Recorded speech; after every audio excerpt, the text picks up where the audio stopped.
Netcasts you love. From people you trust. This is Twit. Hi, this is Leo Laporte, and this is my Tech Guy podcast. This show originally aired on the Premier Network's Sunday, December 9th, 2018. This is episode 1548. Enjoy. The Tech Guy podcast is brought to you by Brex, the first corporate credit card for startups. Get the card free, and Twit listeners get Brex card fees waived in perpetuity at brex.com/twit. And by LastPass. Secure every password-protected entry point to your business. Join over 43,000 businesses and start managing and securing your company's passwords today. Learn more at lastpass.com/twit. And by CuriosityStream, a subscription streaming service that offers over 2,000 documentaries and nonfiction titles from some of the world's best filmmakers, including exclusive originals. Visit curiositystream.com/twit and use the code TWIT to get 1 month free. Well, hey, how are you today? Good to see you. Leo Laporte here, the Tech Guy. Yeah, it's that time. The geek with his own radio show. Sorry about that. But, you know, we're talking about interesting things. Computers, the internet, home theater. We talk about digital photography. Chris Marquardt, our photo guy, coming up later on in the show. We talk about smartphones, smart watches. Yes, they exist. Augmented reality, virtual reality, self-driving cars, anything, I guess anything with a chip in it, anything digital. Does that make sense? 8888 Ask Leo, that's my phone number if you want to call and talk about it. 888-827-5536, toll free in the U.S. and Canada. You can still reach it outside those countries, and we do have listeners all over the world, thanks to the amazing internet. Just use Skype or something, and Skype ad will be free. 8888 Ask Leo. Website, techguylabs.com. I put inside the website all of my insight. Well, I don't do it. But our good friend James DeRuvo is writing this down. And we even at the website, we put audio and video of the shows after the fact. And it's kind of a good repository. It's got a good search engine for all the things we talk about day after day for 1,548 shows since 2004. We're almost on our 15th anniversary in about a month. The 15th anniversary of the Tech Guy Show. What? Hey, I want to congratulate Rich DeMuro. Rich on Tech, you know, he's on KTLA Morning News in LA, and he's my regular fill-in host. It says here on the back of his new book, fill-in host for a nationally syndicated technology radio show. Thanks for the plug, Rich. His new book is 101 Handy Tech Tips for the iPhone. It's thick. It's thick. I don't know if this is Rich's first, but nicely done. Lots of illustrations, lots of explanations. If you're getting a new iPhone, Rich DeMuro, 101 Handy Tech Tips for the iPhone. It's funny because my first book was 101 Computer Answers You Need to Know. And that was... Man, when did that come out? I want to say 94. So that was I can't even do the math. Many moons ago, almost 25 years ago. And he's about 25 years younger than me, so I guess it's appropriate. 101 Handy Tech Tips for the iPhone. Good going, Rich DeMuro. Congratulations. It's funny because the iPhone... His book about the iPhone comes at a time of smartphone decline. This is a really good article from New York Magazine. They do good tech coverage from their Intelligencer blog. We're no longer in smartphone plateau. We're in smartphone decline. Jake Swearingen wrote it. I wonder what you think about this. I think this is pretty obvious to me. He says from roughly 2007 to 2013, 2007, of course, when the iPhone was first introduced, to about 5 years ago, the smartphone grew at an astonishing pace, double-digit growth year after year, even through a recession. And, of course, every smartphone was a massive improvement on its predecessor. It reminds me a little bit of the early days of the PC, the personal computer. We got 20 years of just constant innovation, improvement, and speed improvements. But just as the personal computer kind of hit a plateau where it wasn't getting much faster, that's been going on for, 5 5 years, 6 years, 8 years. It's not been getting much faster. And operating systems haven't gotten much different. Smartphones are getting that way too. In fact, the idea of a smartphone plateau is nothing new. Sales have been tapering off for a while. They actually, according to IDC, declined for the first time ever in 2017. That was globally, year over year. And in 2018, the year we're just completing, I say for reference to those of you not sure, the U.S. market for the first time declined. IDC, which is an international data corporation, their market analysts say we're at a market saturation rates of 90 to 100% in many developed markets. In other words, everyone who's got a smartphone, who wants a smartphone, who's going to buy a smartphone, has a smartphone. And the interesting point that Jake Swearingen makes in this article is that phones really now are kind of more like cars in the sense that we don't replace it, or we shouldn't replace it. We should repair it, because the next phone that we buy at a healthy $1,000 won't be really significantly better at all, any more than a new car is going to be significantly better than your old car. The improvement is kind of, very gradual at this point. The phone companies, especially Apple, are making their phones more expensive in an effort to make up for the dropping sales volume by increasing price so that their revenues continue to go up. That's exactly what Apple did. It made more money per phone, so it didn't matter that fewer people bought phones. But they didn't, and of course they're trying desperately to figure out something new. Look at Samsung with its foldable phone. Isn't that a silly thing? It doesn't seem to me that it solves any problem anybody's presenting. This phone is great. If only it were thicker and foldable, I'd be really happy.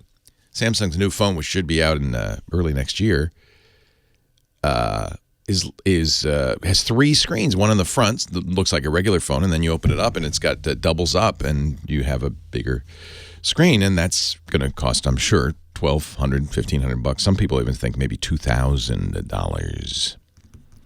What's interesting, of course, is that all of the technologies in the high-end $1,000 phones has trickled down now, and you can get a $300, $400 phone, a OnePlus 6T, for instance, or last year's phone.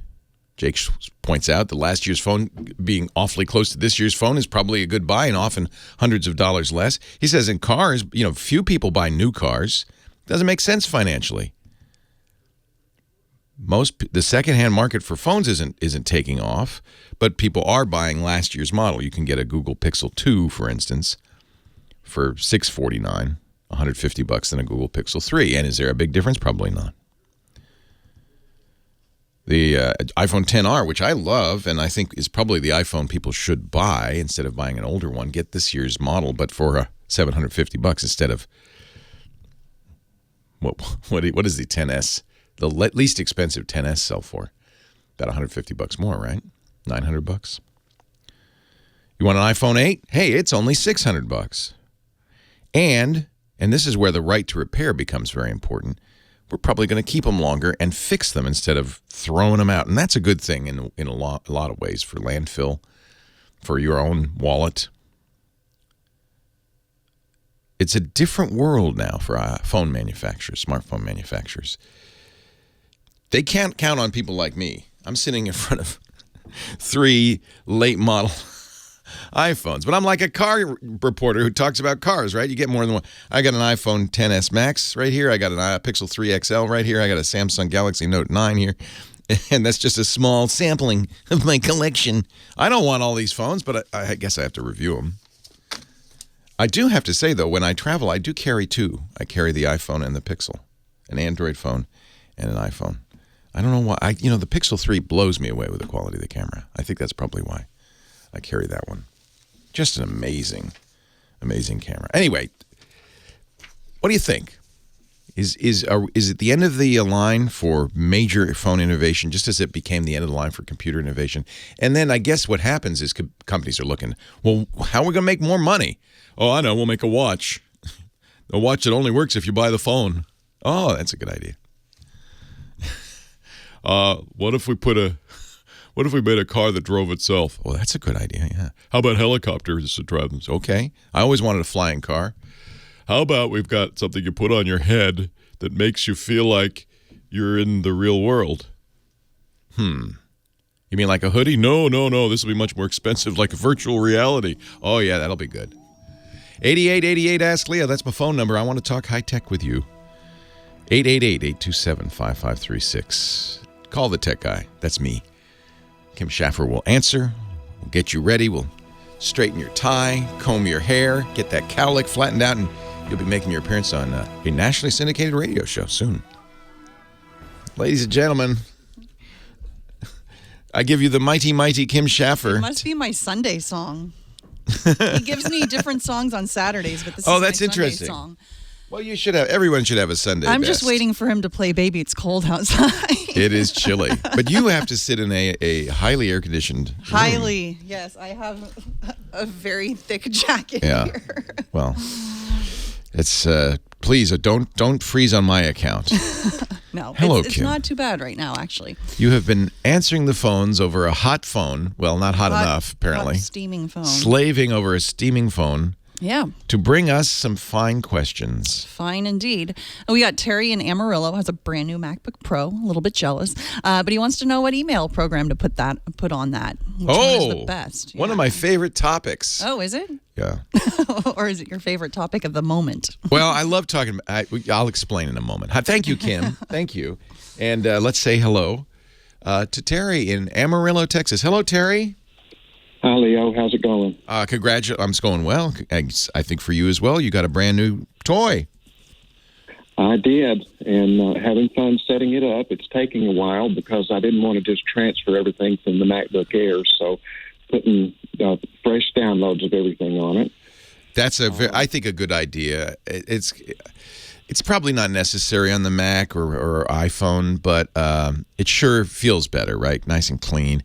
The real advantage of doing that is you can take some time to not reinstall the things that you were installed previously and only install the stuff you know you want.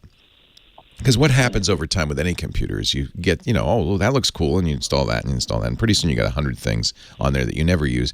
And it's important to remember this adage. Every single program you put on your computer is a potential security risk, not because it's malware, but because the author may have made a mistake that if it's discovered by the bad guys would mean you get compromised. So it's a very good idea to install. I always say install as little as you absolutely need. Well, good. I've been using Office 365 Outlook on an Exchange server, and I don't care much for Outlook, Apple Mail, or Web Mail. Now, Outlook I understand, because Outlook has some bad habits, the worst of which is by putting everything, your email, your calendar, your address book, in one giant hairball of a file, the PST file. Even on Mac it does this. And that's just a recipe for disaster. It's a binary file. I just don't like that idea. In my opinion, the best way to handle email, at least, would be to keep it in text files and folders so that even if the email client, crashed or died, that email would still be readable. Yeah. What don't you like about Apple Mail, just out of curiosity?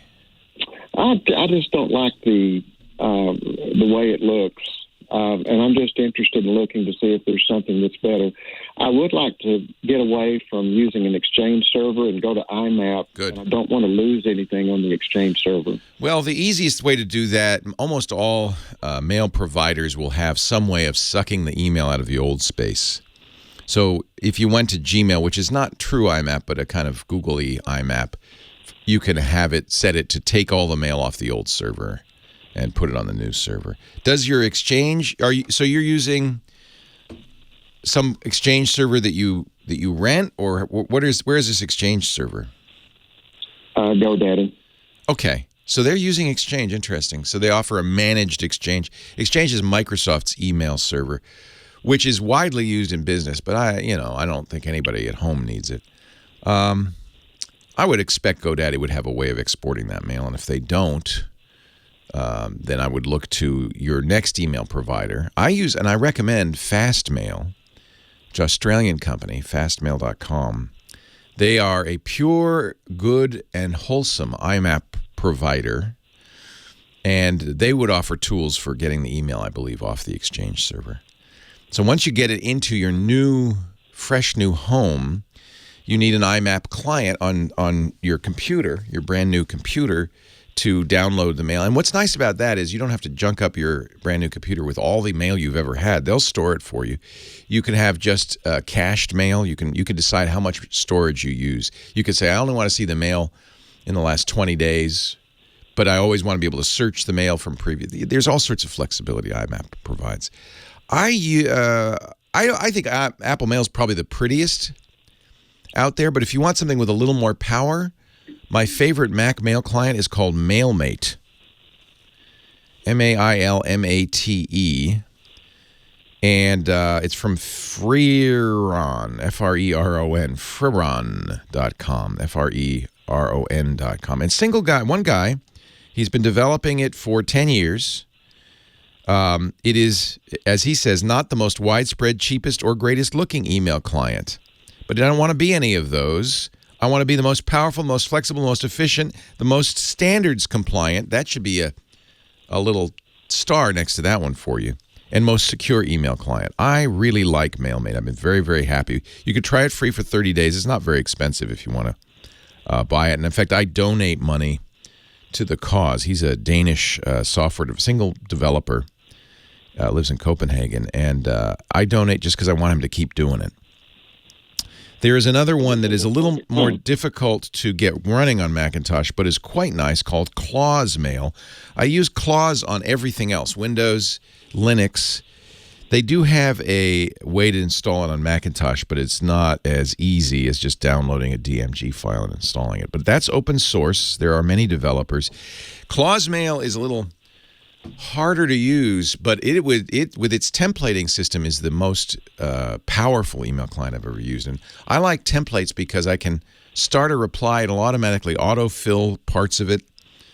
It's very powerful in that regard, so it might be worth taking a look at. However, as I said, getting it working on the Mac is maybe not quite as easy. It's really a Unix, Linux, and a Windows mail program. I do love it, though. I wish I could get it working on. One of the things I like about Claws Mail is I can move my Claws Mail folder over to any computer, and it just is already set up. Makes it very easy. MailMate's a little harder to do. Oh, that's awesome. Yeah. Well, I just thought there wasn't a better time than right now to look around and to see what else is available. It's a brand new year. This is a good New Year resolution. You got a brand new computer. I would, at least for 30 days, try MailMate. I really like what he's done with it. I'll do that. Do you have time for a short echo story? I do, but hold on a second, because we're going to take a break. It's the bottom of the hour, and we have to take a little time out. And I will use this opportunity to ask people to add their favorite email clients to our website. It's free, no sign up, techguylabs.com. I'd like to know what you use.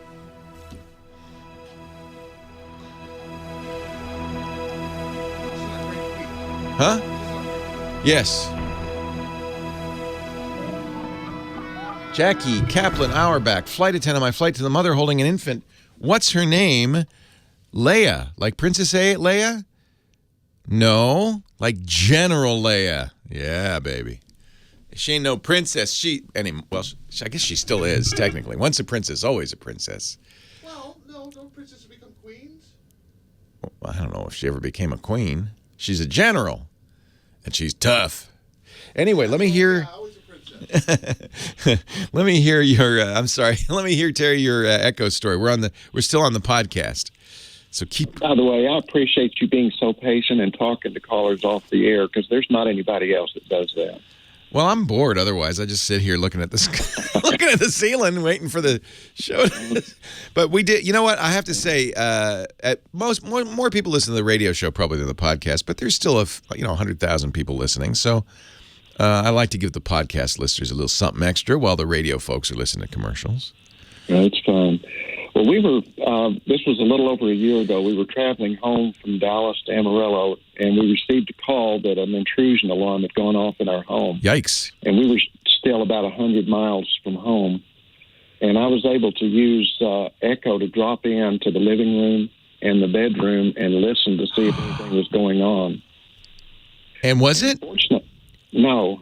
Fortunately, the only thing we heard was the police banging on the door. Wow. But that was, I just thought, what a cool thing. And, I'm glad they weren't breaking in, but if they were, well, we might have been able to, give You could have said something. Information. You said, get out of here.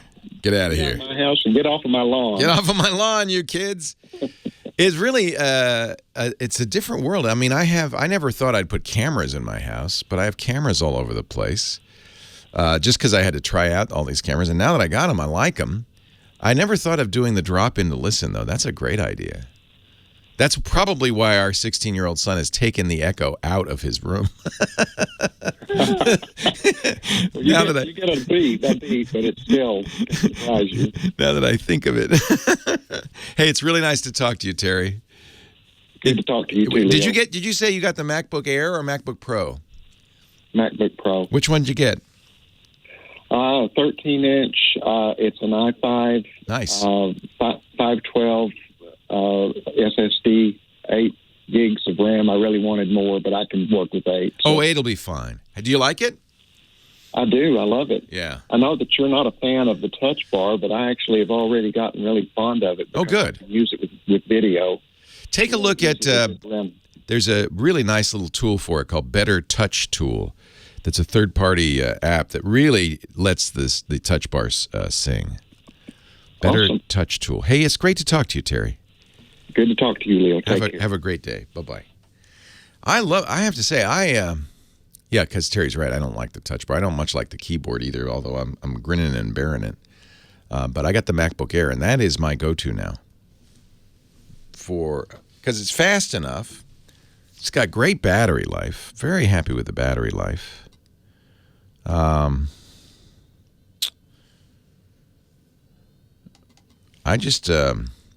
it's so light and, I just whip it around. I still have my i9 MacBook Pro, but I end up reaching for the MacBook Air. If I were going to do Photoshop or something like that, I'd probably end up just doing that on the iMac anyway. Our show today brought to you by Brex. This is the credit card for startups.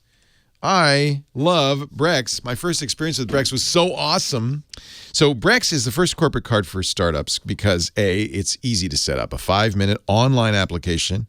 Underwriting, B, is based on your bank account, not your personal liability. There's no personal liability required. That means your company can get 10 to 20 times higher limits than other corporate credit cards with great high-value rewards and multipliers on the stuff you use the most. 7 times on rideshare, 3 times points on travel and restaurants, 2 times on software. There's no limit on how many points you can earn, and you can redeem points for statement credit on transactions. Money, money, money, money. And exclusive offers with some of the best technology brands and services like AWS and Google and Salesforce and WeWork. It is easy. They're underwriting your company. Brex underwrites your company, not you. So there's no minimum operating history. Great for startups. No painful paper application. No personal liability. They use the cash raised by your business to extend credit. No credit score needed. No social security number. No deposit. It's a Visa card. It's a real card. And one of the things I love, the first time I used it at a restaurant. I got a text immediately said, we got your charge. Take a picture of the receipt.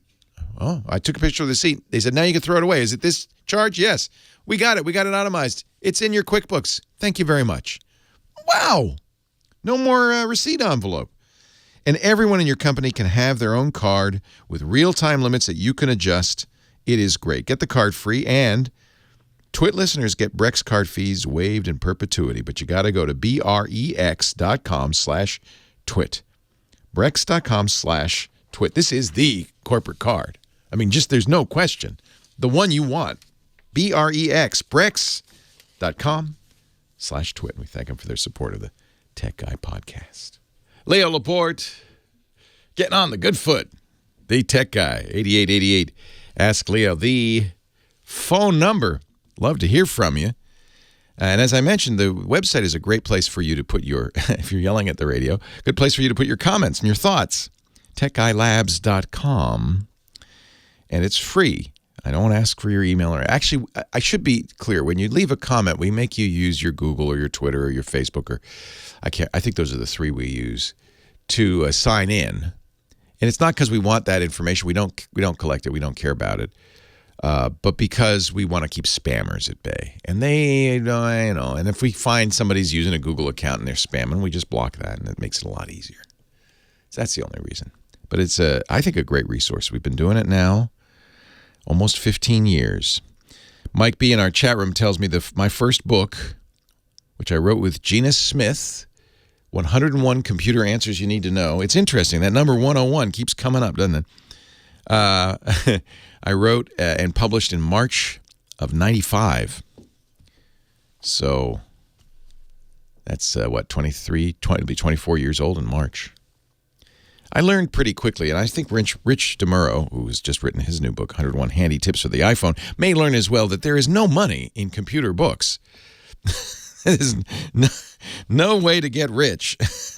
However, it's a great way to establish your name and your profile and show yourself to be a serious computer journalist. And I think it did that for me. Looks like Rich did the smart thing in this one. And I don't hope I'm not giving anything away, but he didn't bother going to a publisher. Nowadays, if you want to make a book, you'd be nuts to go to a publisher who's going to take a lot of money for nothing. You could do it all yourself through Amazon. Looks like that might be what Rich did. It's a perfectly legit book with illustrations and all the stuff you would expect in a good book, including an about the author, a lovely picture of Rich on the back. And then you get most of the money instead of giving some to a publisher. In the old days, you had to have a publisher. There was no way to sell a book. How would you get a book in the bookstores? You'd have to go to bookstore after bookstore, one after the other, books in hand, saying, please. It's like the old days of music, where you'd have to go radio station to radio station. Please play my record. So the record labels and the book publishers really had a lock on it. And that's one thing the internet has just really improved, I think, is it's given everybody the chance to put books in people's hands or music in people's hands, because people no longer go to record stores and bookstores, at least not as their primary source of music and reading. They do it online. And you can put a book at Amazon that looks, just exactly like your publisher would put a book at Amazon. Amazon even has services that make it easy to publish. My daughter published a book of poetry doing that. And it costs you nothing. It costs you nothing. What you get is a beautiful book that's printed on demand. So you set the price, and Amazon will charge you something for each print, but that will be less than the cover price. So it's all profit, baby. All profit. Amazon has a number of specialized sites for exactly this. It used to be CreateSpace. They've now turned it into Kindle Direct Publishing to make ebooks, print on demand for enterprise publishers to make paperback titles, and Amazon Media on Demand, where you could self-publish DVDs and audio CDs and sell them on Amazon. Which is why you may have noticed there's no record store in town, right? Maybe there is in most towns. And many towns, there's no bookstore in town, which makes me sad, but is in fact the case because people just buy it on Amazon. So maybe there is a reason to write a book these days. Maybe it's a better time to write books than ever before. I bet you it is, come to think of it. Don't ask me to do it. Let's go to Ontario, California. Milan is on the line. Hello, Milan. Hey, how are you, sir? I'm great. How are you?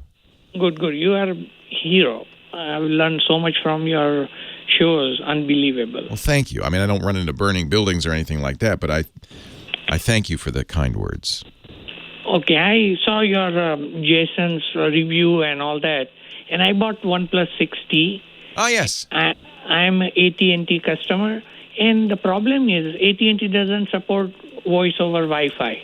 So is there any way out of it? Because this phone is useless. Where I reside, there is no reception. Barely one bar comes up. That's it. We have that problem here in the studio with T-Mobile. A lot of us use T-Mobile. What you do is you go to AT&T and you say, I am going to stop being a customer because I don't get reception where I live. And then see what they say, what they will offer you. And what you want is them to offer this to you for free. But they did enable Volt LTE, But they said that voice over Wi-Fi is giving error messages, so we are not supporting OnePlus 6 to. Oh, it's just on that phone. Oh, that's interesting. Yeah. Well, what I was going to suggest is something they call a femtocell. AT&T, that's the real name for it. They discontinued it. It is no more. They don't do a microcell anymore? No. I see it on their website. They just support all what you have, but they don't give any more new cells. Oh, that stinks. You can buy on eBay the used ones. Yeah. People are selling. So what that does is it plugs into your internet and then becomes a cell phone tower in your house. It's not working now. Oh, man. They had given us, because we have 5 lines, and they said, okay, we give you. I'm paying almost $350 a month for 5 lines, and I'm not able to have. I think it's time to change carriers. You know, you can bring your. Well, here's a couple of things. First of all, you can do Wi-Fi calling, just not over AT&T's network. You use Facebook Messenger or WhatsApp or some other third-party, FaceTime or Skype or Google's Duo to make those phone calls, and then you'll be using data, not minutes, and it'll use your Wi-Fi, and it'll do it very well on that OnePlus phone. Data is unlimited, but the problem is that people call me and they can't get it. The call doesn't come through. Oh, if they call your regular number. Yeah, so the solution to that, unfortunately, might be, it's one free solution anyway, to set up a Google Voice number, which is a new number. And I use this, frankly, my number, no one knows the number to my actual smartphone because I have so many of them. I have a Google Voice number. Right, I'm familiar with this concept. You have told several times. Yeah. But then. So you give that to everybody. And the beauty of that is it's like a redirect. Anywhere, any phone you want, including your home phone, your landline will ring when they call that number. Right. But suppose if I buy Pixel 3 XL, then will it support AT&T Wi-Fi calling? I don't know, because I don't know. You have to call AT&T and say, tell me what phones. They may say you have to buy it from us, which is ridiculous, but that's maybe what they're doing, because I see no technical reason why a OnePlus 6T wouldn't work with Wi-Fi calling on AT&T. I bet you anything they'll say, well, our iPhones do, and I'll bet you, and maybe the Pixel 3 will as well. The carriers, unfortunately, really want you to buy phones from them. They don't want you to buy what you've done, which is, in my opinion, the best thing of all, to buy an unlocked phone. Why don't they like that? Well, because you can go to another carrier like that. You just take the SIM out and you put somebody else's SIM in, and you're gone. And they want to lock you in, so they want to sell you a carrier-locked phone from their vast supply. So, but I would ask them. I do not know off the top of my head whether the Pixel 3 XL works with AT&T Wi-Fi calling. You know who will, though? Somebody in our vast listening audience. So this is a call out to people in the chat room and anybody listening. He'd like to buy a Pixel 3, which, by the way, is an excellent phone, a little more expensive than the OnePlus 6T, but I really like it, and the best camera out there. And you buy it unlocked from Google. I know if you bought it from AT&T, it would work. Does it work if you buy it from Google? Chat room, listeners, tell me. Leo Laporte, the tech guy.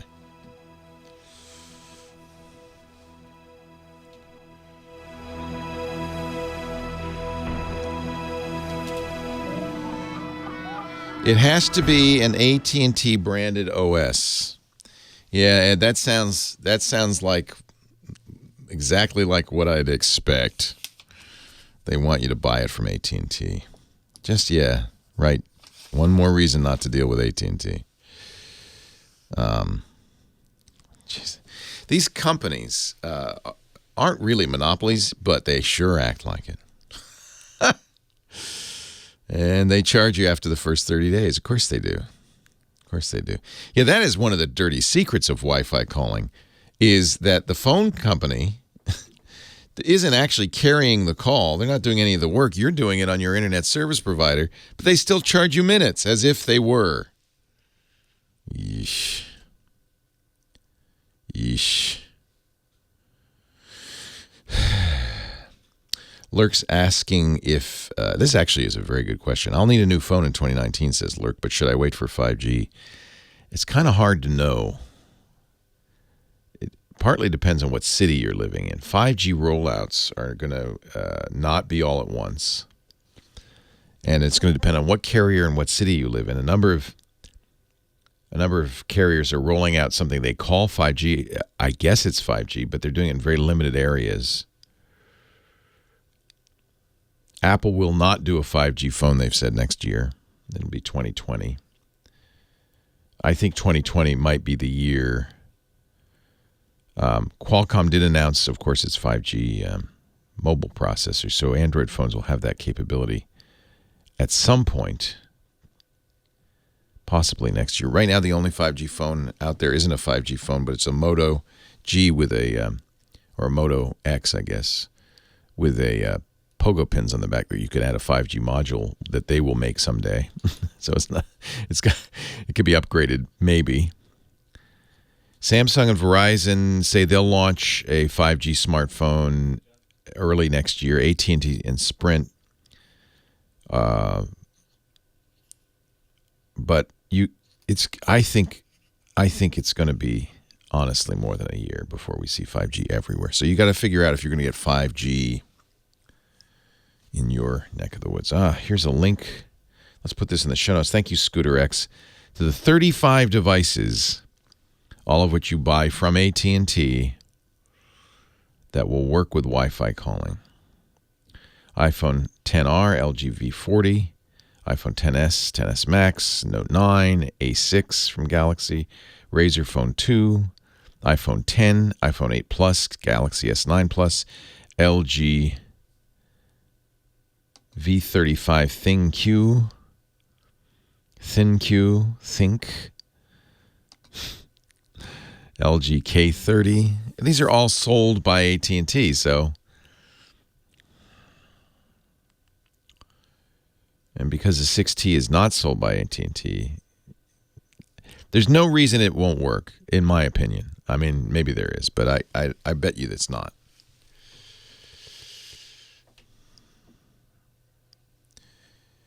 Yeah, you'll have to have a 5G radio in it. So that's, the 855 or the likes. Yeah, AT&T calls the femto cells microcells. Every company has its own brand name for them. I didn't realize it discontinued it. Thank you, AT&T. Another reason AT&T sucks. I pay him $300 a month. I wish I didn't. Leo Laporte, the tech guy. 8888, ask Leo the phone number. 888-827-5536. Somebody in the chat room asked a really good question. I hope I don't sound surprised. That happens all the time. He said, I want to get a 5G phone next year. Should I? Don't fall for the hype. Don't fall for the hype machine, which is really ramping up for 5G. Remember, the same thing happened for LTE when we moved from 3G to 4G and then LTE, that all the companies said, oh, yeah, we're going to have LTE, high speed, and then it took a long time. 5G is similar. In fact, 5G is pretty hard to implement for a cell phone company. So the first thing that'll have to happen is you'll have to have a 5G compatible phone. There'll have to be a radio. This is the new data standard, I should say what this is. It's 5th generation. So there was 3G, 3rd generation, then 4G, 4th generation, which basically is LTE. The 5th generation is a bigger jump, very high speed, but it's going to be really something you'll only get I think at least for some time, first few years, in densely populated urban areas. It will require a phone with 5G compatibility. All the phone companies say they're going to sell something like that in the early part of next year, or for at least first half of next year. Qualcomm 855 chip, something like that. Probably Android, because I don't think Apple will jump on the 5G train this year or next year. Probably the rumors are in 2020. So fall 2020, almost 2 years from now. That's not unreasonable. First of all, Apple never is first on any train. They always wait till it's a mature technology and then put it out. But also, I think Apple, quite rightly, feels that most of its customers won't even be able to get 5G until 2020. And here's why. 5G is a micromillimeter technology. You know, we talk about band frequency bands. The higher the frequency, the worse it goes through walls. And cell phones are generally have been, lower, your lower frequency. That way they can get through walls better. But as they get to, they started at still microwave frequencies, 2.4 gigahertz. As they get to higher frequencies, like the millimeter wave frequencies of 5G, they won't travel as far and they won't travel as well. So in order to implement a 5G network, a phone company has to have lots of cell towers, many more than they need now. And that's always been a problem, putting up cell towers. No one wants a cell tower in their backyard. There's even an acronym for it, NIMBY. Not in my backyard. So getting these cell towers out is going to be a challenge. The companies that have announced 5G, and there are a couple of them, are only announcing them in small areas of big cities. So the first way to answer your question is, where do you live? If you live in one of the cities that the big guys are going to be rolling out 5G, and then you maybe have a chance of getting it. But what they don't tell you is that it won't even probably be the whole city. It'll be a small region in that city. And they don't tell you how long before it gets to the whole city and then how long to the whole country. It almost certainly won't really be available in rural areas because of the requirement to put many, many more cell towers. It's just not, financially feasible in an area that's thinly populated. You need to have lots of customers in an area for it to be worthwhile. We also don't know about pricing. Will there be a special fee? Will there be more speed tiers?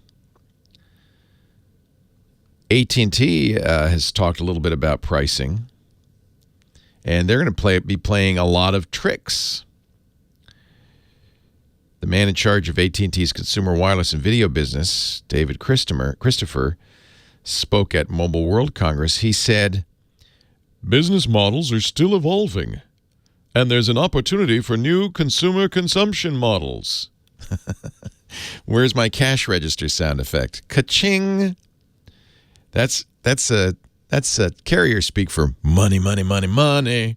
An opportunity for new consumer consumption models. Rather than paying, for instance, a standard flat fee, you might be paying a little extra if you want to do some gaming and you want low latency, because that's one of the things 5G offers. And of course, remember what happened with LTE. When the speeds went up, consumption went up. And when consumption goes up, your bill goes up. And this has all happened slowly enough so that we're like frogs in a pot of water. The temperature's gone up bit by bit. We didn't even notice we're getting boiled to death. Have you looked at your cell phone bill lately? It's huge.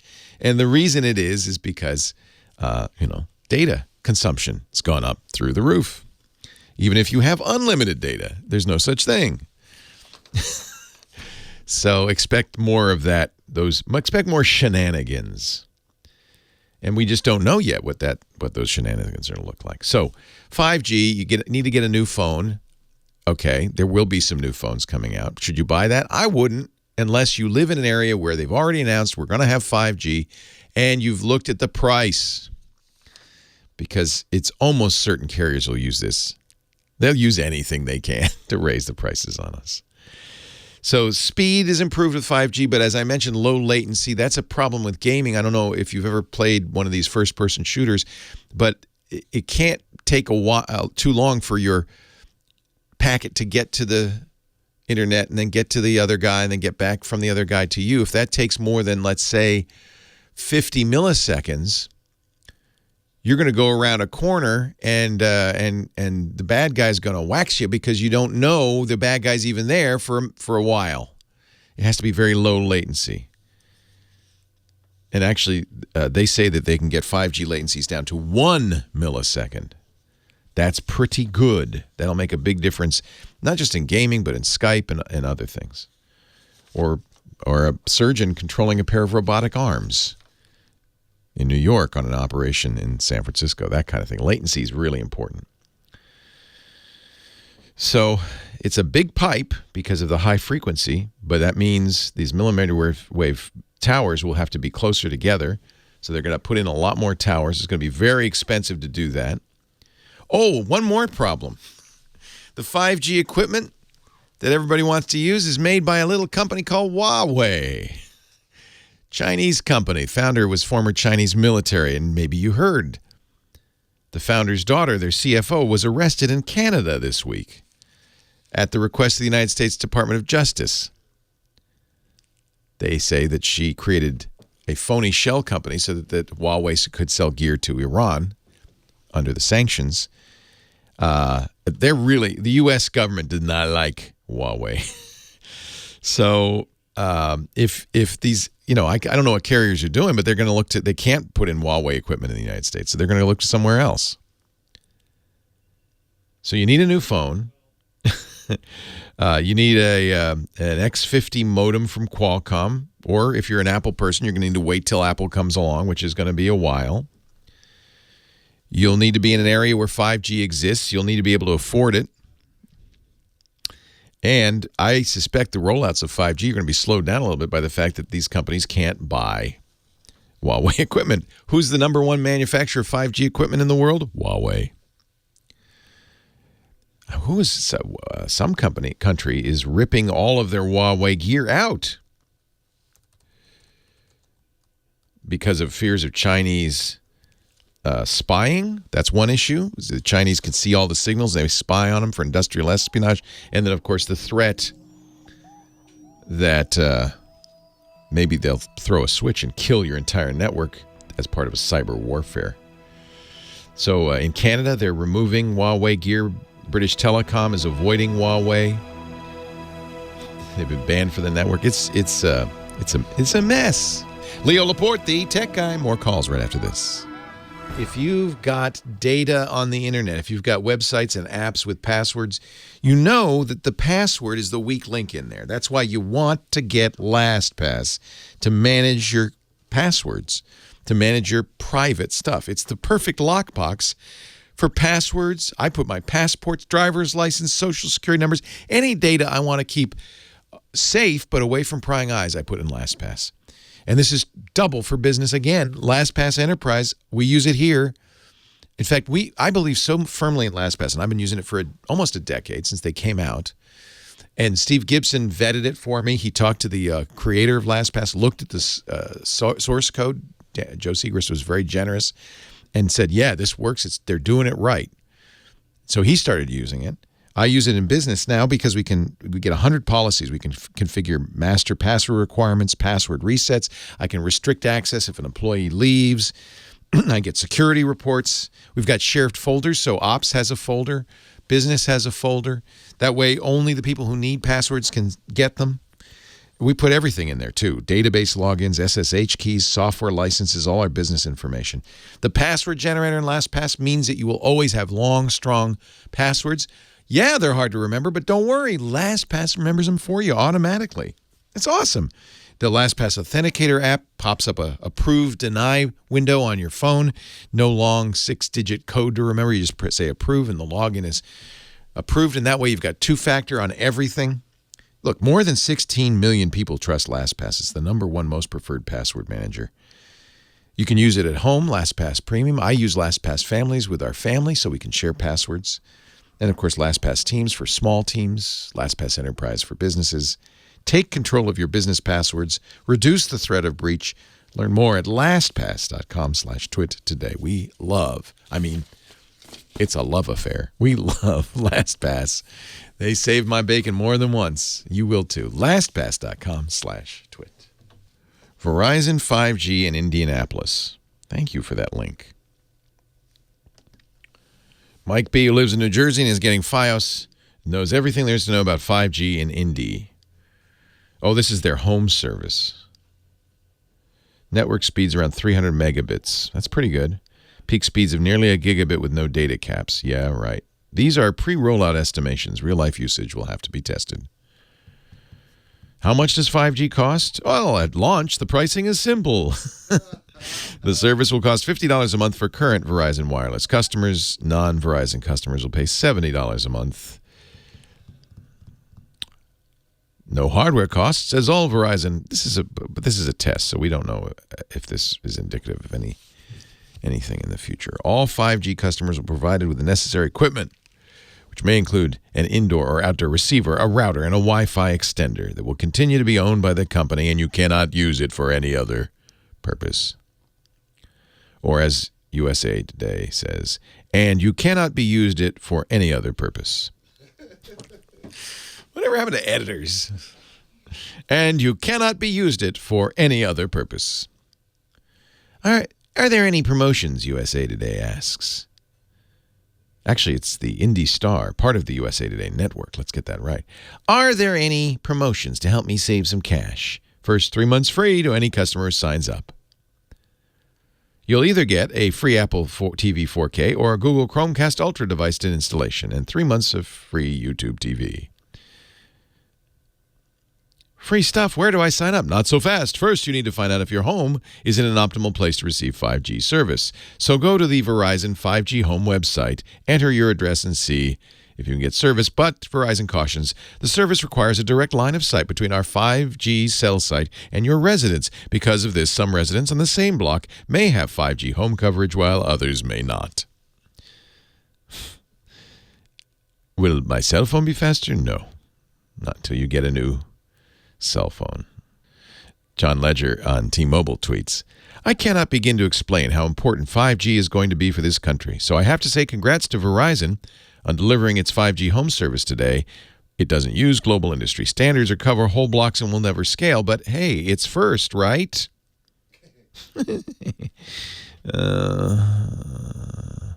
Meanwhile, he says, we have a different vision. T-Mobile will have 5G across the country in the new T-Mobile build.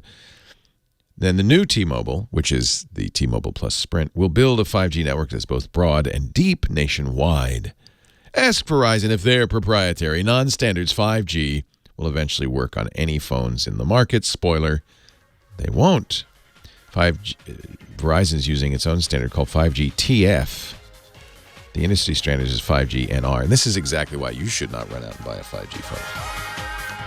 Well, hey, how are you today? Leo Laporte here, the tech guy. Time to talk computers, the internet, home theater, digital photography. We got your smartphones. We got your smartwatches. We got all that jazz, everything with a chip in it. 8888, ask Leo. That's the phone number, 888-827-5536. Toll free from anywhere in the U.S. or Canada. On line 4, Bruce, Long Island, New York. Hello, Bruce. Welcome to the show. Hey, Bruce. Bruce. Hello, Bruce. Oh, you know what? You're not Bruce. Bruce, you're next. It's Roy in Orange County, California. I pressed the wrong button. Hello, Roy.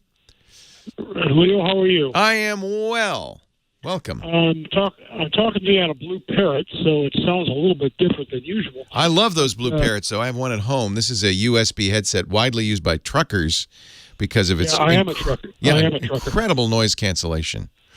Yeah, I am a trucker. So, there you go. Listen, I am lurking in the chat room. Oh, hi, Lurk. We were talking earlier. Yeah. I asked that question about 5G. Yeah. That was an excellent discussion that you... You got your answer from the chat question. Well, it's a good question. Now, you're in a different boat because you're getting all... Are you a cross-country trucker? Do you drive everywhere? Yes. Yeah. So 5G particularly will be, interesting for you because you'll go from areas that have it to areas that don't and vice versa. I honestly don't think we're going to see robust 5G for a couple of years at least. Well, I can wait a couple of years. I've got an application that I'm developing for locating wireless, driverless and autonomous trucks. So I'm going to need that latency or lack of latency. Yeah. Well, tell me about this application. What is it going to do? Well, it's going to allow a driverless semi, which are testing right now, to be maneuverable in close quarters, like shipping yards and that sort of thing. And I want to be able to fully automate the truck without a driver in order to park it and move it into a dock and that sort of thing. Wow. So do you have any experience with the current crop of self-driving trucks? Yes, I do. I'm pretty much a subject matter expert on them.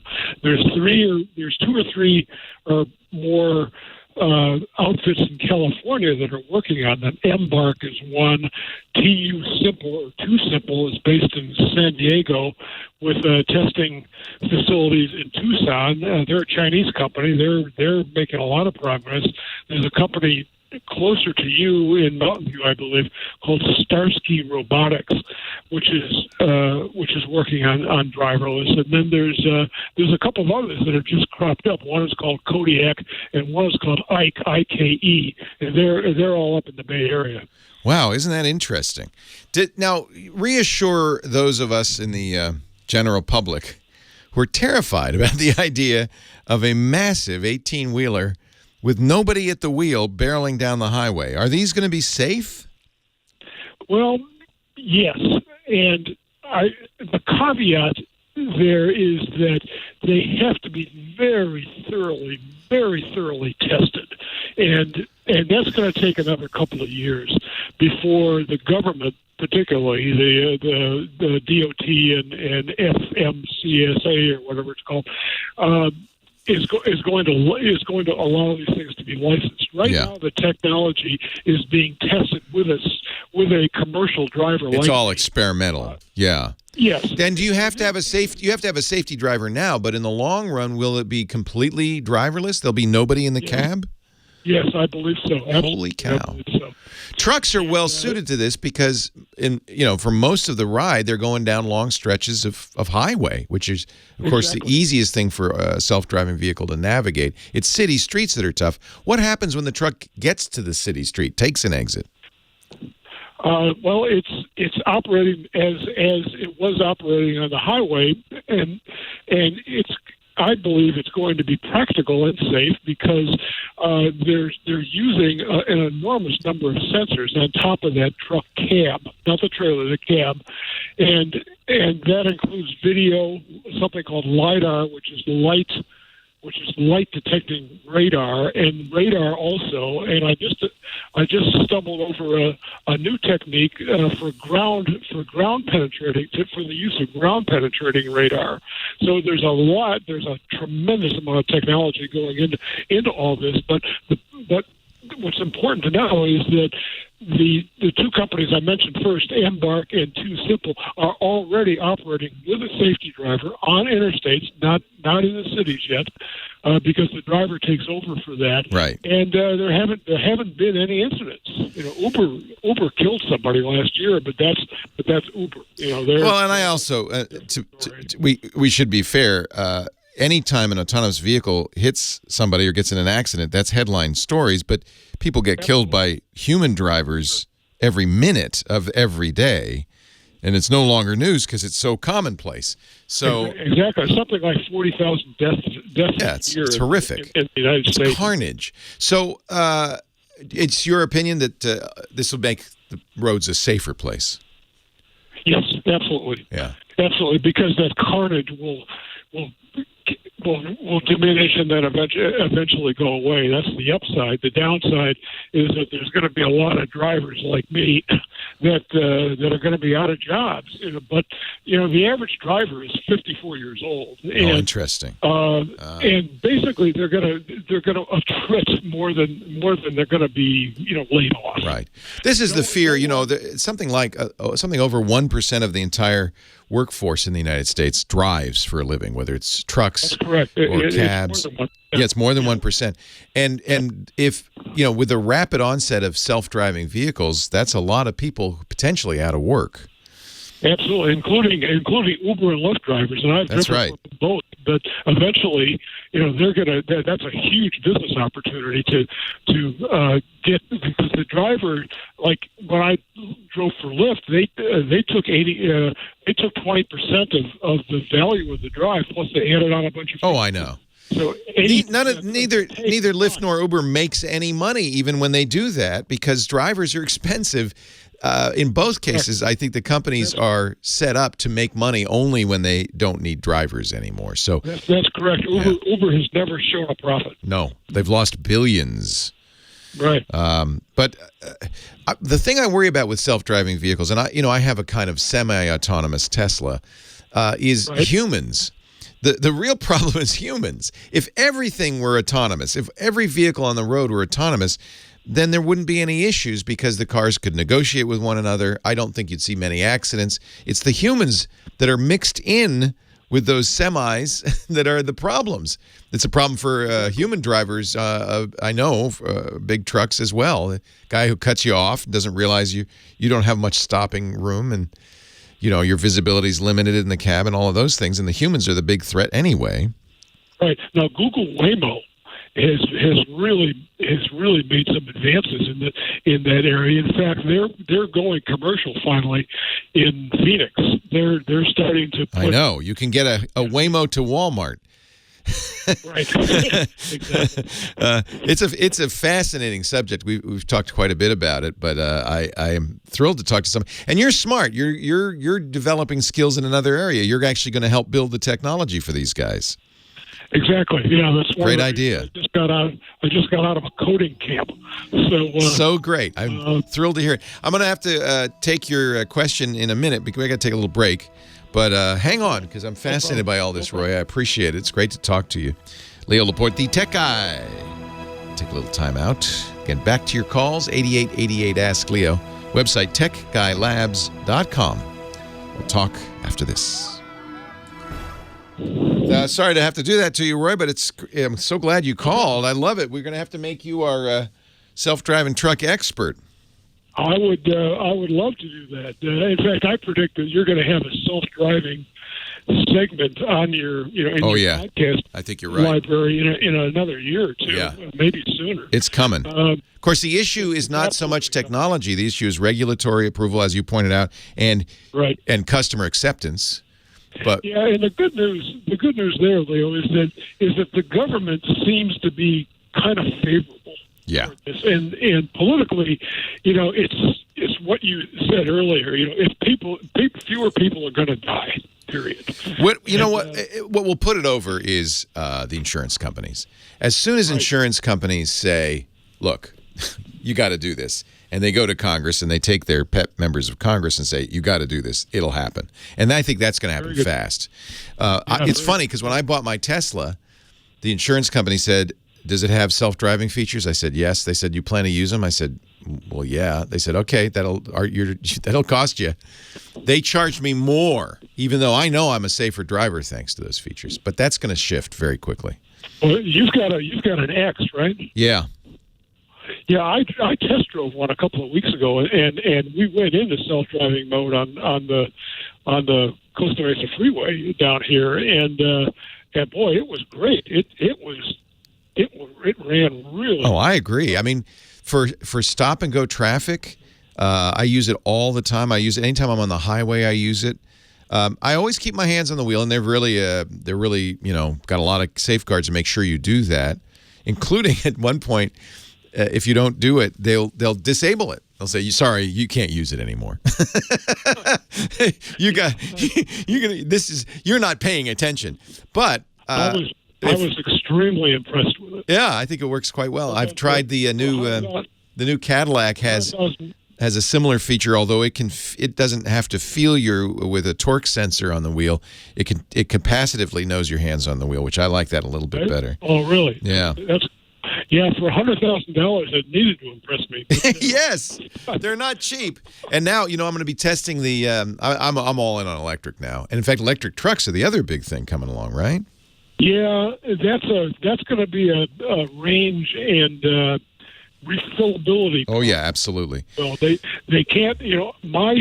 I'm acquiring my own truck and trailer next year, and the big problem I see is who's going to provide the electricity out in Wyoming, and how long is it going to take to recharge?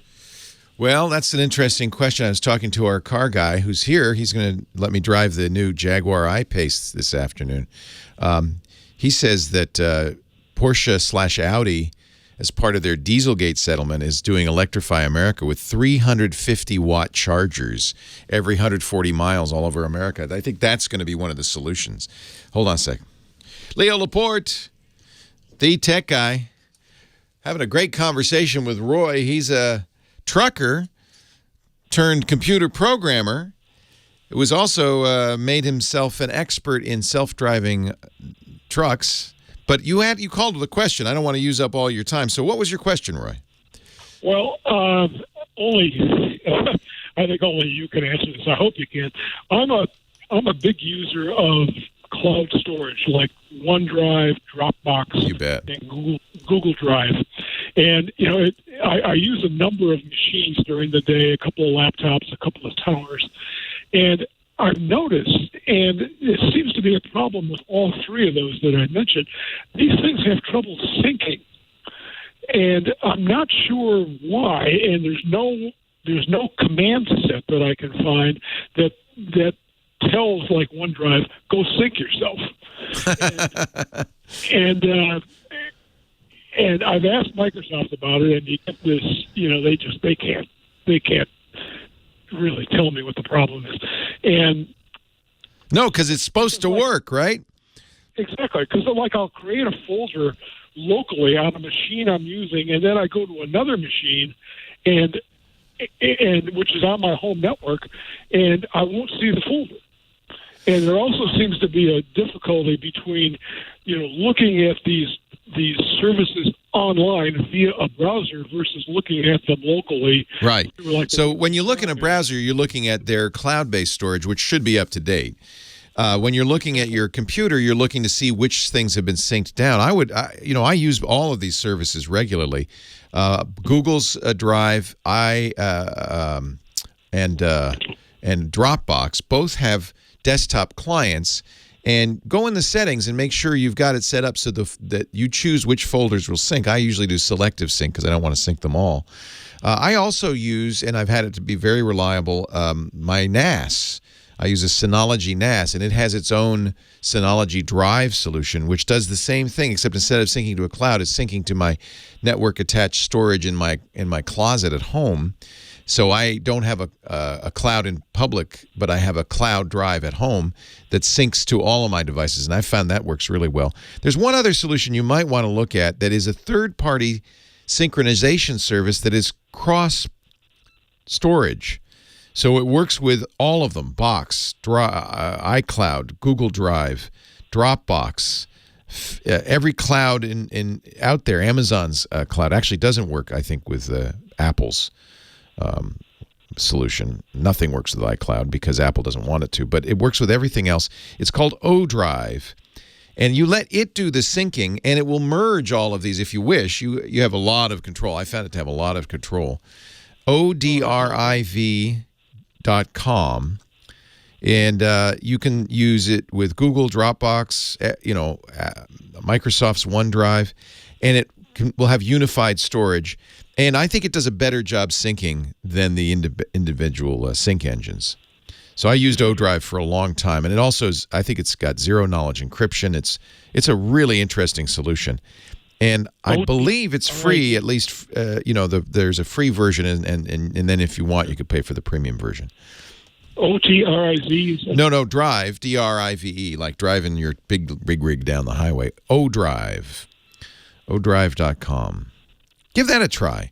I haven't had any of these problems you're reporting. However, I have to point out, I use all of the services out there. I don't use. I don't know if iCloud, of course, is Mac only. No, I take it back. They have a Windows version. I've never used it on Windows.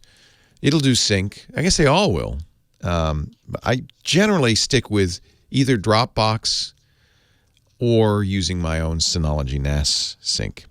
But I have a documents folder on every computer I use, and I, as you might imagine, have quite a few.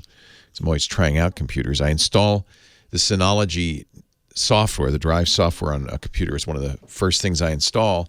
And I say, synchronize that documents folder with the NAS, with the network attached storage, the big drive at home. And it's about a terabyte of data. No, I'm sorry, it's not that much. Can't be. It's about 100 gigabytes of data. There you go. So it takes a little while to synchronize. But at that point, if I make a change to any file on any of my computers in the Documents folder, it will automatically propagate to all my other computers. And I do that, and I imagine this is why you might do that as a truck driver. I do that so that no matter what computer I'm using, I have the same set of important documents. It works quite well.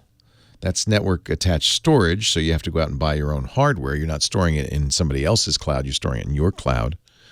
And even though you do have to pay for most of these services, their storage is so cheap.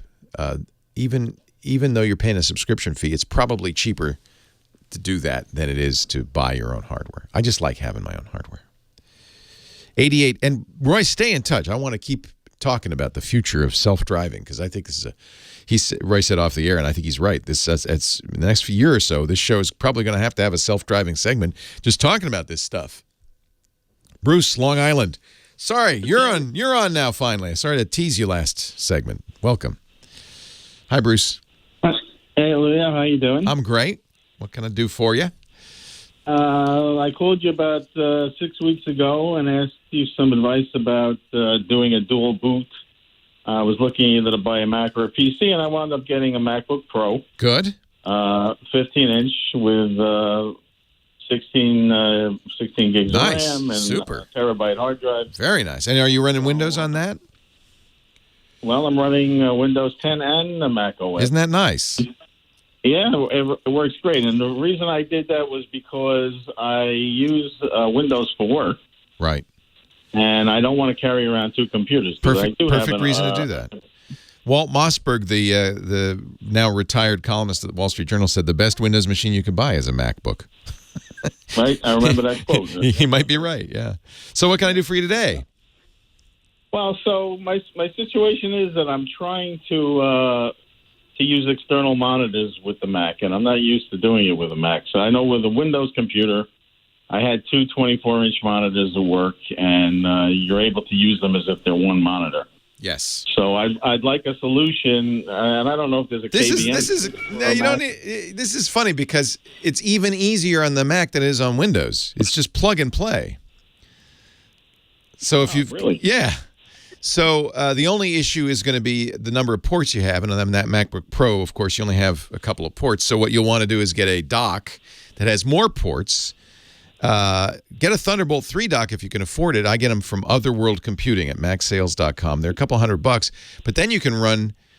I have 3 monitors running off my Mac, and it just happens. It just works. You can, of course, mirror, but you want what's called extended monitors, so that as you move the mouse off the left screen of the center monitor, it goes to the left monitor. Off the right screen, it goes to the right monitor, and you can move windows there. And I have 3. It's the best way to work in the world. 3 monitors. Lots of real estate. You can keep programs running in the background, and you have a lot of RAM, so that's an easy thing to do. Mostly, I think getting a dock will solve this for you. Leo Laporte, the tech guy.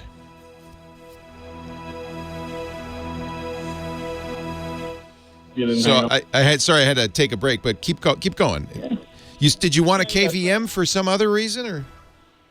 No. I was wondering if I needed a KVM. No. I know you need it for a PC. No. It's it's so much easier on a Mac. This is, I think, not an unusual problem. The Windows people go, well, wait a minute. How am I supposed to do this? Nothing. You plug in the monitors. Okay, well, that's perfect. Yeah. So. Well, my other question, though, is, okay, so I'm used to, with a PC, using a 24-inch, two 24-inch screens. Should I just buy, like, one big monitor instead of buying 2? Honestly, if I had to do it all over again, I'm using an iMac, so that's a little bit different. It already has a screen. But if I had to do it all over again, I would get a monitorless Mac, like an iMac, and I'm sorry, a Mac Mini, and then get one of those big, wide, 34-inch, super wide screens. Because the advantage of doing that, you still get the real estate of 2 or 3 screens, but you don't have bezels. It's just one continuous display. And the Mac will absolutely handle that. And there are a number of companies that make these. LG is probably the best, but Dell has them. A lot of companies have them. These ultra-wide displays, I think, are the future of displays. I really like this idea. And, of course, if you game at all, It's an amazing gaming experience. So LG makes for $400, for instance, a 21 by 9, 34-inch ultra wide. So it's very inexpensive. It has some of them. This one's not curved. Some of them are curved, and you'll see why as soon as you set it up. You kind of are. You're looking around. It's so big. You have to look to see the whole screen. Because you're sitting fairly close to it. I think they're just fantastic. So if I were now, given you have a laptop, one of the nice things you could do with the MacBook is hook up one monitor, get one with the Thunderbolt connection, plug it into the laptop, close the laptop, just put it aside. Don't even use the laptop screen. And if you have a standalone keyboard and a mouse, plug those into the monitor, and now the Mac stays alive even though it's closed. You've got a desktop. When you want to go, you unplug the monitor, you go, and you got everything there. It's a great way to work. Well, that's what I wanted to do. Okay, yep. So that answers my question. Apple does it beautifully. I can't promise it'll work in Boot Camp. It should, because Apple provides the drivers for Boot Camp. So, probably it'll be the same. No, I'm using VM. Oh, it'll absolutely work in VMware, yeah. Yeah, I'm using VMware. So, yep. Okay, that's great. Wow, terrific. The problem is it was too easy. Well, yeah. No, I want to ask you another unrelated question. Okay. I have this is maybe a Scott question, but I want to get a sound bar. I have a Samsung 65-inch 4K UHD TV, and I'm looking to get a sound bar. And I noticed, I think you guys recommended in the past Vizio. Yeah, he really likes the Vizios. Yeah. Yeah, I saw that Vizio integrates with the Google Home thing, but I'm invested in Echo. So yeah, we had, and I'm pretty sure it had Echo built into it, an LG sound bar. I know it sounded like the LG guy. That was really good. It had Atmos capability as well. Right. There are, and of course, there's a sound bar from Sonos. It's a little pricey, but it has Amazon's Echo built into it too. The Echo, or the Beam, I think it's called, the Sonos Beam, and it's a really nice sound bar. And if you want, you can add subwoofers and surrounds using the Sonos system. The only negative on it, it's a little bit pricey. I can't remember how much. I think $6.99, something like that. But it's wireless, and it does all the Sonos. Oh, sorry, $3.99. Oh, that's not bad. And it does all the Sonos stuff as well as the Amazon Echo stuff.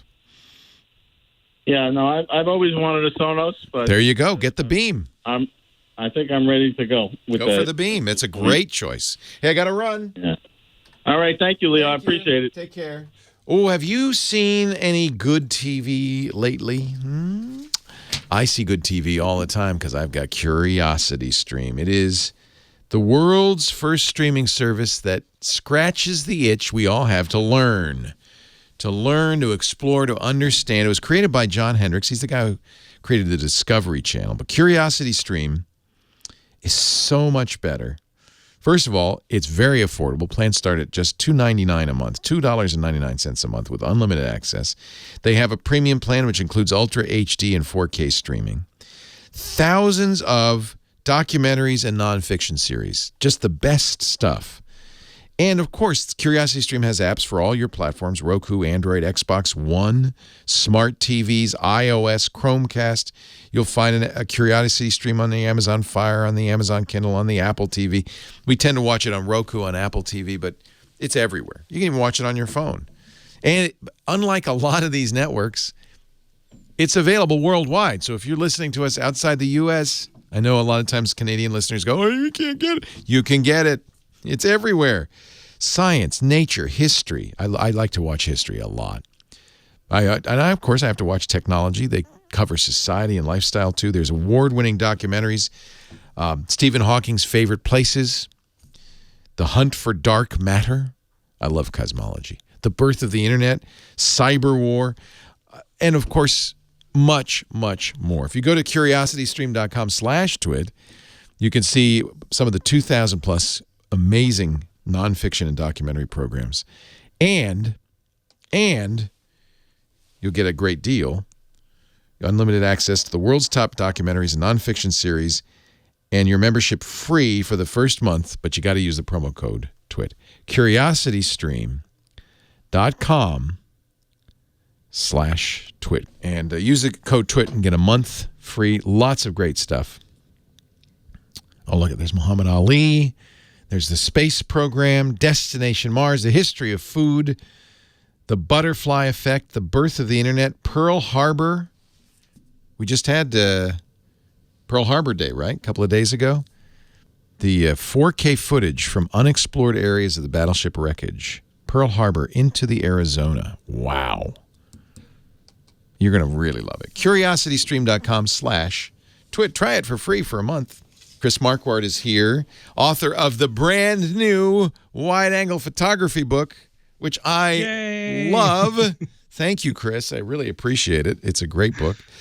I have some sad news. Chris is going on a 2-month vacation in a couple of weeks. So he'll almost. Oh, man. He's going to be gone through March. So a couple more Chris Marquardt segments, and then he's going to disappear a little bit. But we'll get him back on. And what it means is we'll have a 2-month photo assignment. But that's okay. That's okay. We can do that. I think we can do that. We've done it before. We'll do it again. What do you want to talk about this week in terms of digital photography, Chris? Well, there's a few things going on right now that I find interesting and that I want to discuss with you. Open your web browser, search for boyfriends of Instagram. What? As you may or may not know, I have gotten off Instagram and all social media because I don't want to support Facebook in any way. But boyfriends of Instagram.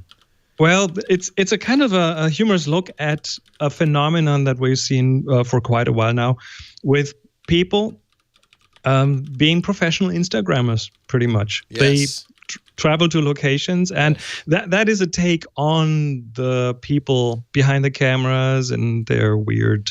Oh yeah, because the travel. Someone has to take those photos. The Instagram travel bloggers tend to be attractive young women, and so there's somebody taking the picture of the attractive young woman. That's the boyfriend. And it's often the boyfriends. I mean, Instagram. It's a bit of a stereotype, but yeah, that's what's going on there. There's actually an entire account called Boyfriends of Instagram. Oh.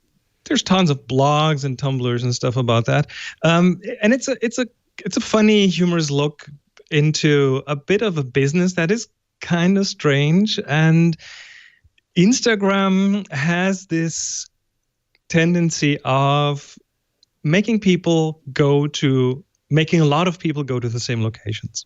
Yes. So here's an example. This is the Bean in Chicago. That reflective bean that everybody seems to have to take a picture of.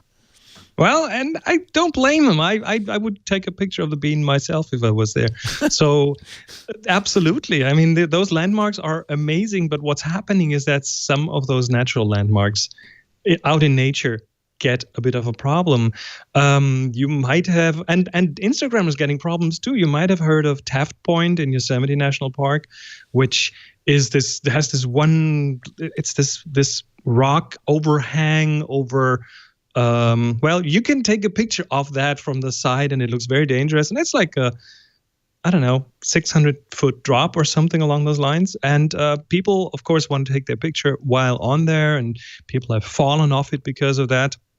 So the problem is locations are getting more and more attention thanks to social media, and Instagram is just one of the areas where people post pictures with location tags.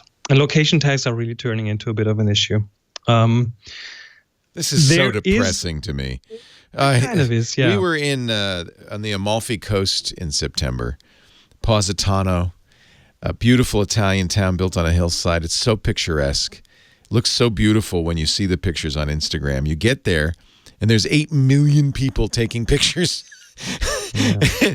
It's so crowded, you can't move.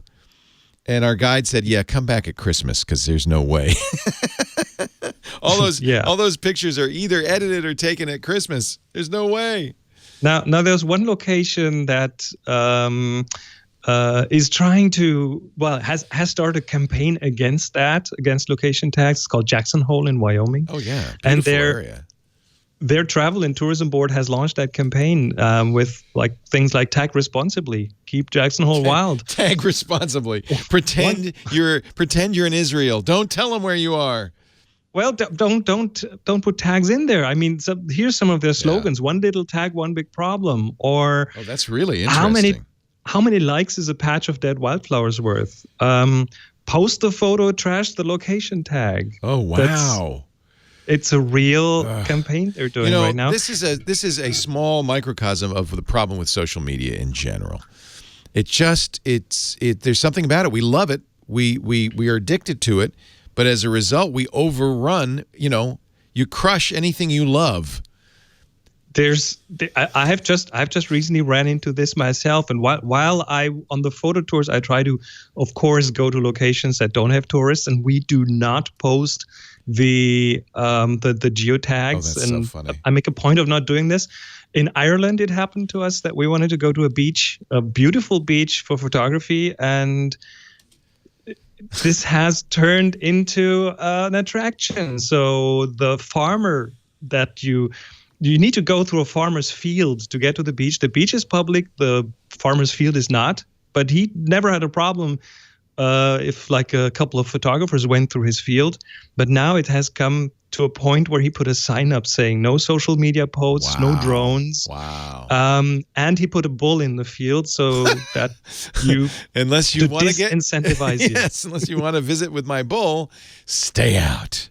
Yeah. So this is really an interesting development. And I think the culprits, of course, are platforms that kind of by default put location tags on and point out the location. So Instagram is at the forefront of that, and others are too. Others are doing this too, but Instagram, I think, still puts the location. If there's a location tag in your photo, it puts it on there.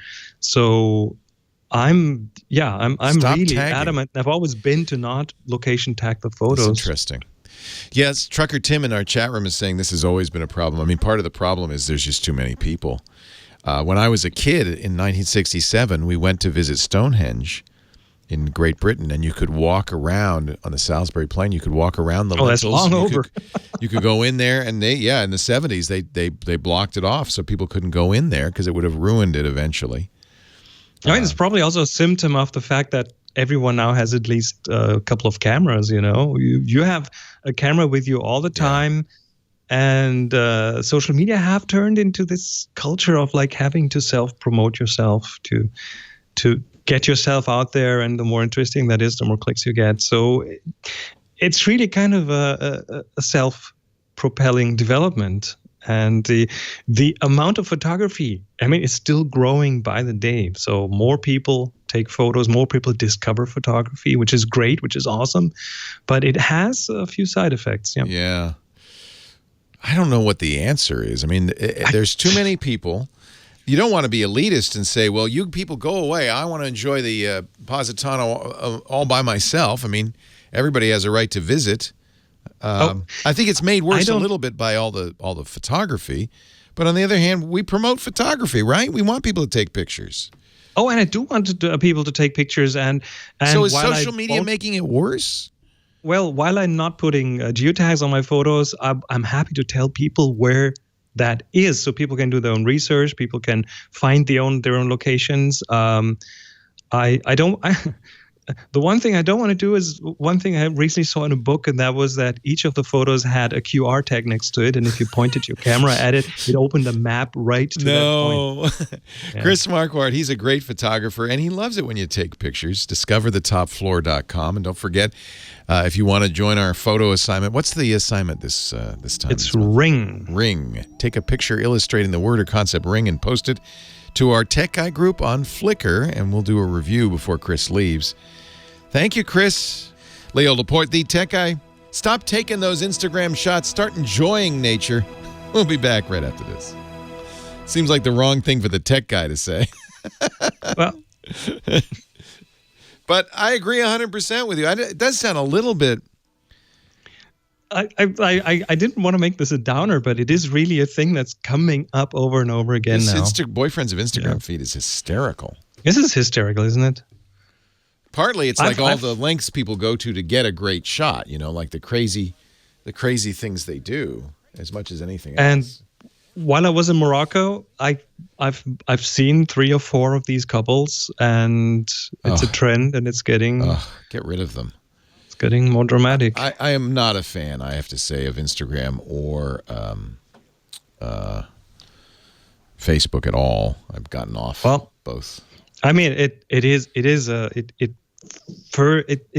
promotes a kind of a reality that's not there. Yeah, and that's what I don't like. It gives a lot of people the feeling that their lives aren't as interesting and has a lot of implications. Here's a good example.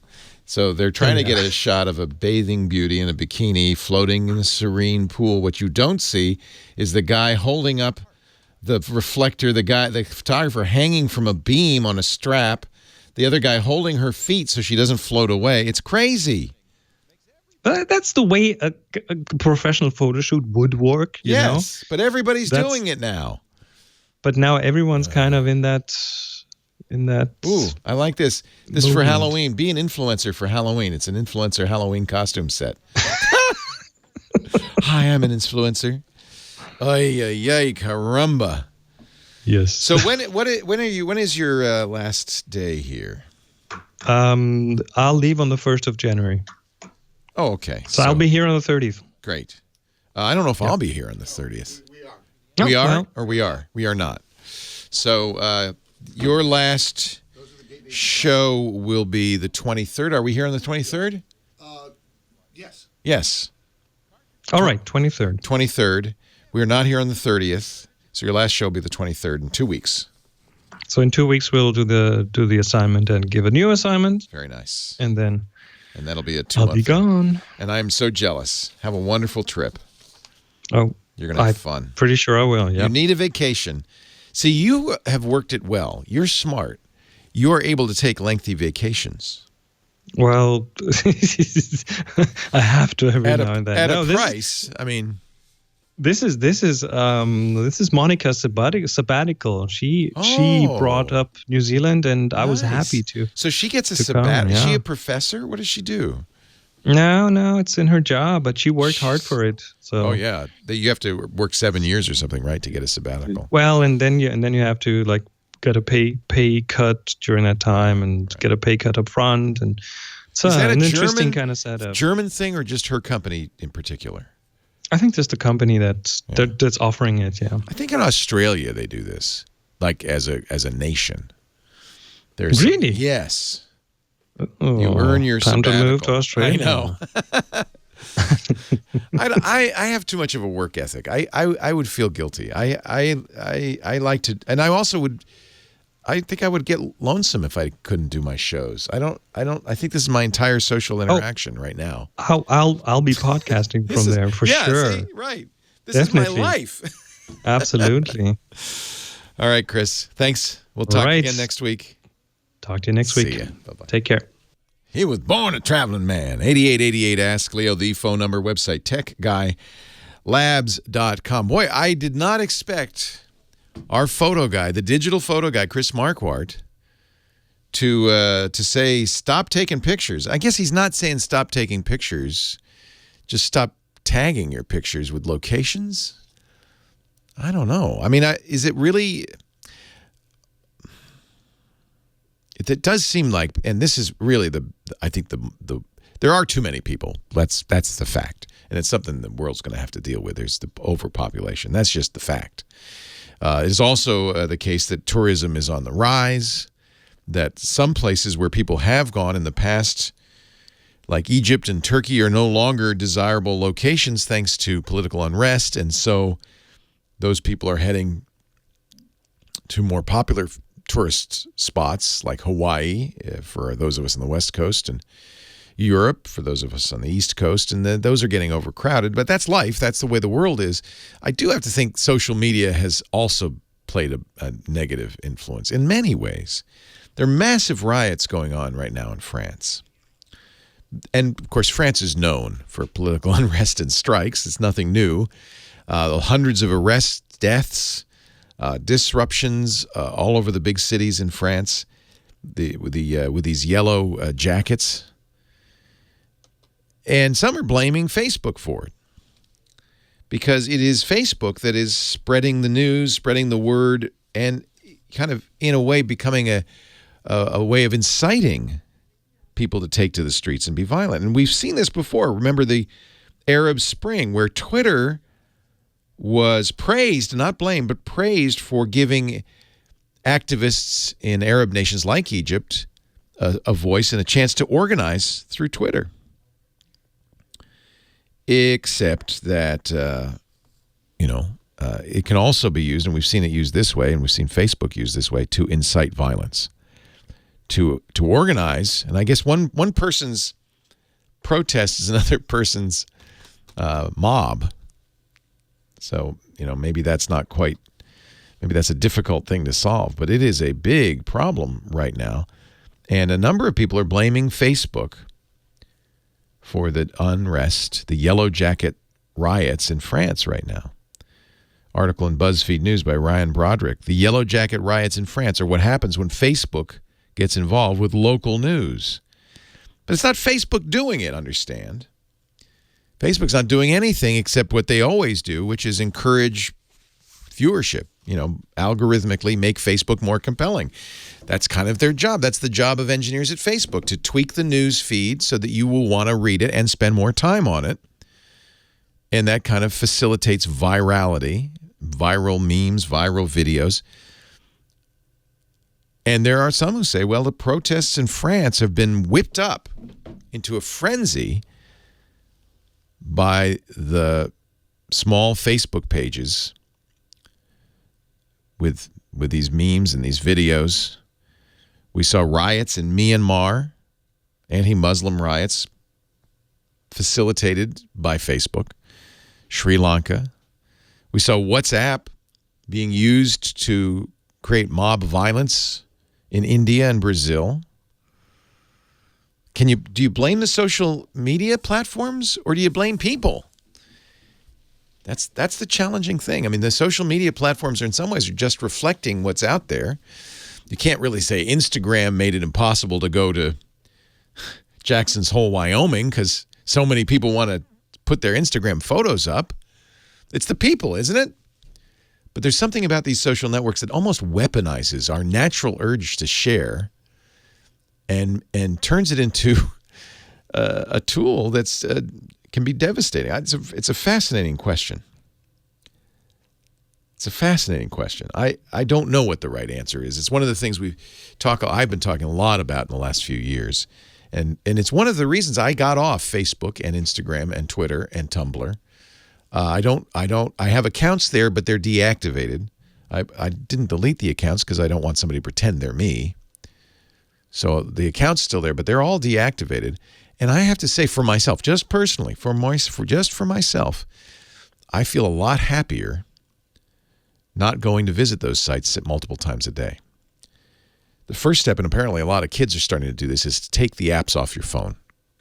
Because when you see yourself looking at your phone 20 or 30 times, and both iOS and Android have ways for you to see how many times you open an app, how much time you spend on Facebook and Instagram. When you see that you're spending hours a day opening the phone hundreds of times a day just to look at Twitter, maybe it's time to stop. Maybe just try this. Take the Twitter app off your mobile device. Take the Facebook app off your mobile device. Instagram's a little harder. My wife says I'm crazy. She loves posting pictures on Instagram. She loves seeing pictures of her friends and family on Instagram. It's the way she keeps up. And frankly, it's the way I keep up sometimes, because she'll tell me, oh, yeah, he had a baby. They had a baby. I didn't know that. Well, she knew it from Instagram. So maybe I'm cheating a little bit, because I do get to keep up a little bit. My wife will tell me who got married, who's dating, who had a baby. But I think I don't want to know that much. It's not stuff we knew in the past, right? We're maybe a little too much of a global community now. Is that possible? I thought this was going to be huge. We talked last hour about how the internet democratized publishing, so you didn't have to have a record label or a book publisher anymore to tell your story, to sing your song. If you're a photographer, Instagram and Facebook are great platforms to share your art.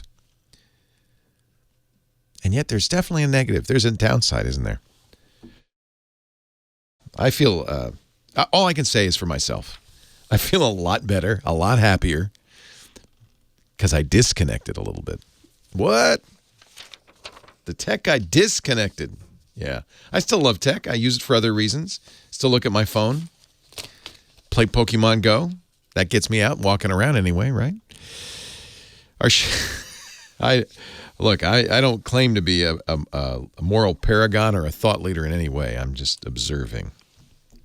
I'm as puzzled as everyone else is by the whole thing. What a world we live in. Debbie in Simi Valley, California. You're next. Hi, Debbie. Leo Laporte, the tech guy. Hi there. I have a iMac computer that's a 2009 model. Yeah. And last year I took it into Apple because they said I needed a graphics card, and it was only good for 3 months, warranty. And now I think I have the same problem. I know it's almost 10 years old, so I'm just wondering if I should just get a new computer. Well, the first thing to do is, even though it's out of warranty, bring it to Apple and be nice. Well, actually, I called them, and they said because it's so old, they don't have the parts anymore to take it. Yeah, that's what happens, of course, with any computer. Yeah. If you can afford it, because they're expensive, you would definitely benefit from getting a new iMac. They're much faster. The screens are much better. You can use the latest operating system. You'll have all the latest patches. And it'll be under warranty for a year. And if you get Apple Care, you can get up to 3 years. And a new computer is not going to... You're right that, this may just be the beginning of the end. Yeah, okay. That was my gut feeling, but I just wanted to ask you because my girlfriend told me to call you. Hey! I love your girlfriend. So yes, I do too. She's got good taste. I'm sure I'll call you again in the future. Please do. It's just a matter of money. You might look at a Mac Mini. They're less expensive. They start at $800 or $700, and of course you have to have your own screen, keyboard, and mouse. But they will do everything an iMac will do with separate components. That may save you money. It's a good choice. Leo Laporte, the tech guy. Yeah, it's really money, but a 2009 computer is so old at this point. Yeah, well, we had bought the 27-inch screen because my son was in college doing graphic arts. Oh, it was a great choice. Well, I don't think, though, I need this big a screen. Yeah.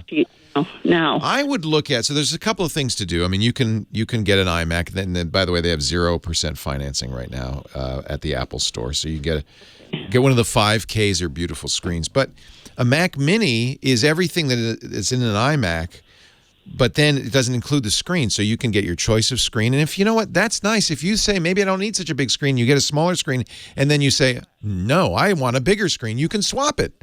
The iMac has two sizes, 21 and 27, and that's it. Right. So the Mac Mini, we connect the screen. You get a separate screen. You can get it from Apple, but you can get it anywhere. Dell, anybody makes them, so that means you can save some money. Get a keyboard, and you can get frankly, I don't think Apple's keyboards are all that. You can get a better keyboard. Better mouse. I use Microsoft mouses on all my Macs because I think they're better than the Apple. Apple's Magic Mouse is a nightmare. So the mouse and keyboard that come with an iMac aren't that good. Okay. So think about it. Go back to the Apple Store and just talk about the Mac Mini. Spec it out. The one you want is probably more like $1,000, but that's still cheaper than an iMac. Right. And I think it's a pretty good alternative. I kind of wish now that I had a Mac Mini, because then you can have multiple monitors, lots of connectivity. It's more compact.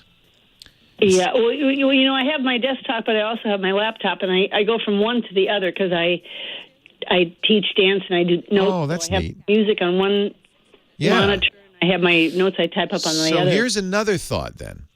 If you have a laptop, you can get an external keyboard, mouse, and monitor for any Mac laptop and use it as a desktop. External mouse monitor. Okay. Yeah. So is it a Mac laptop or a Windows laptop? Yeah, it's a Mac. Okay. Is it more recent?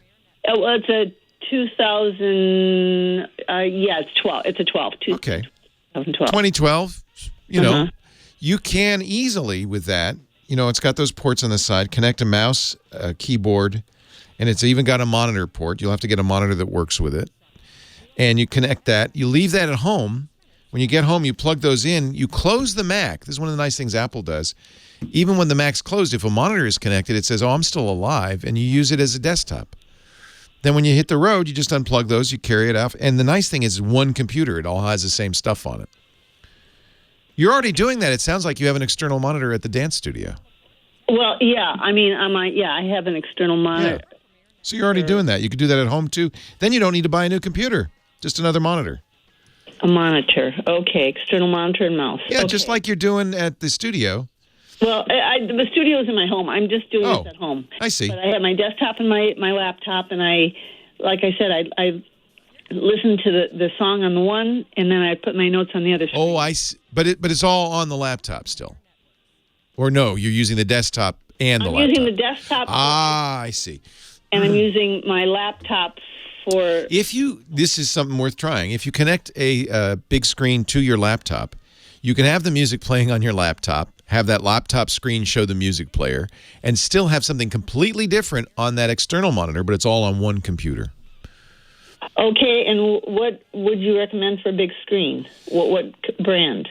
Go to Dell. It'll be the least expensive. They're about $300, and you can get anything from, a 21-inch monitor to, I would say 27 is the sweet spot, but they even have giant 30-inch and more.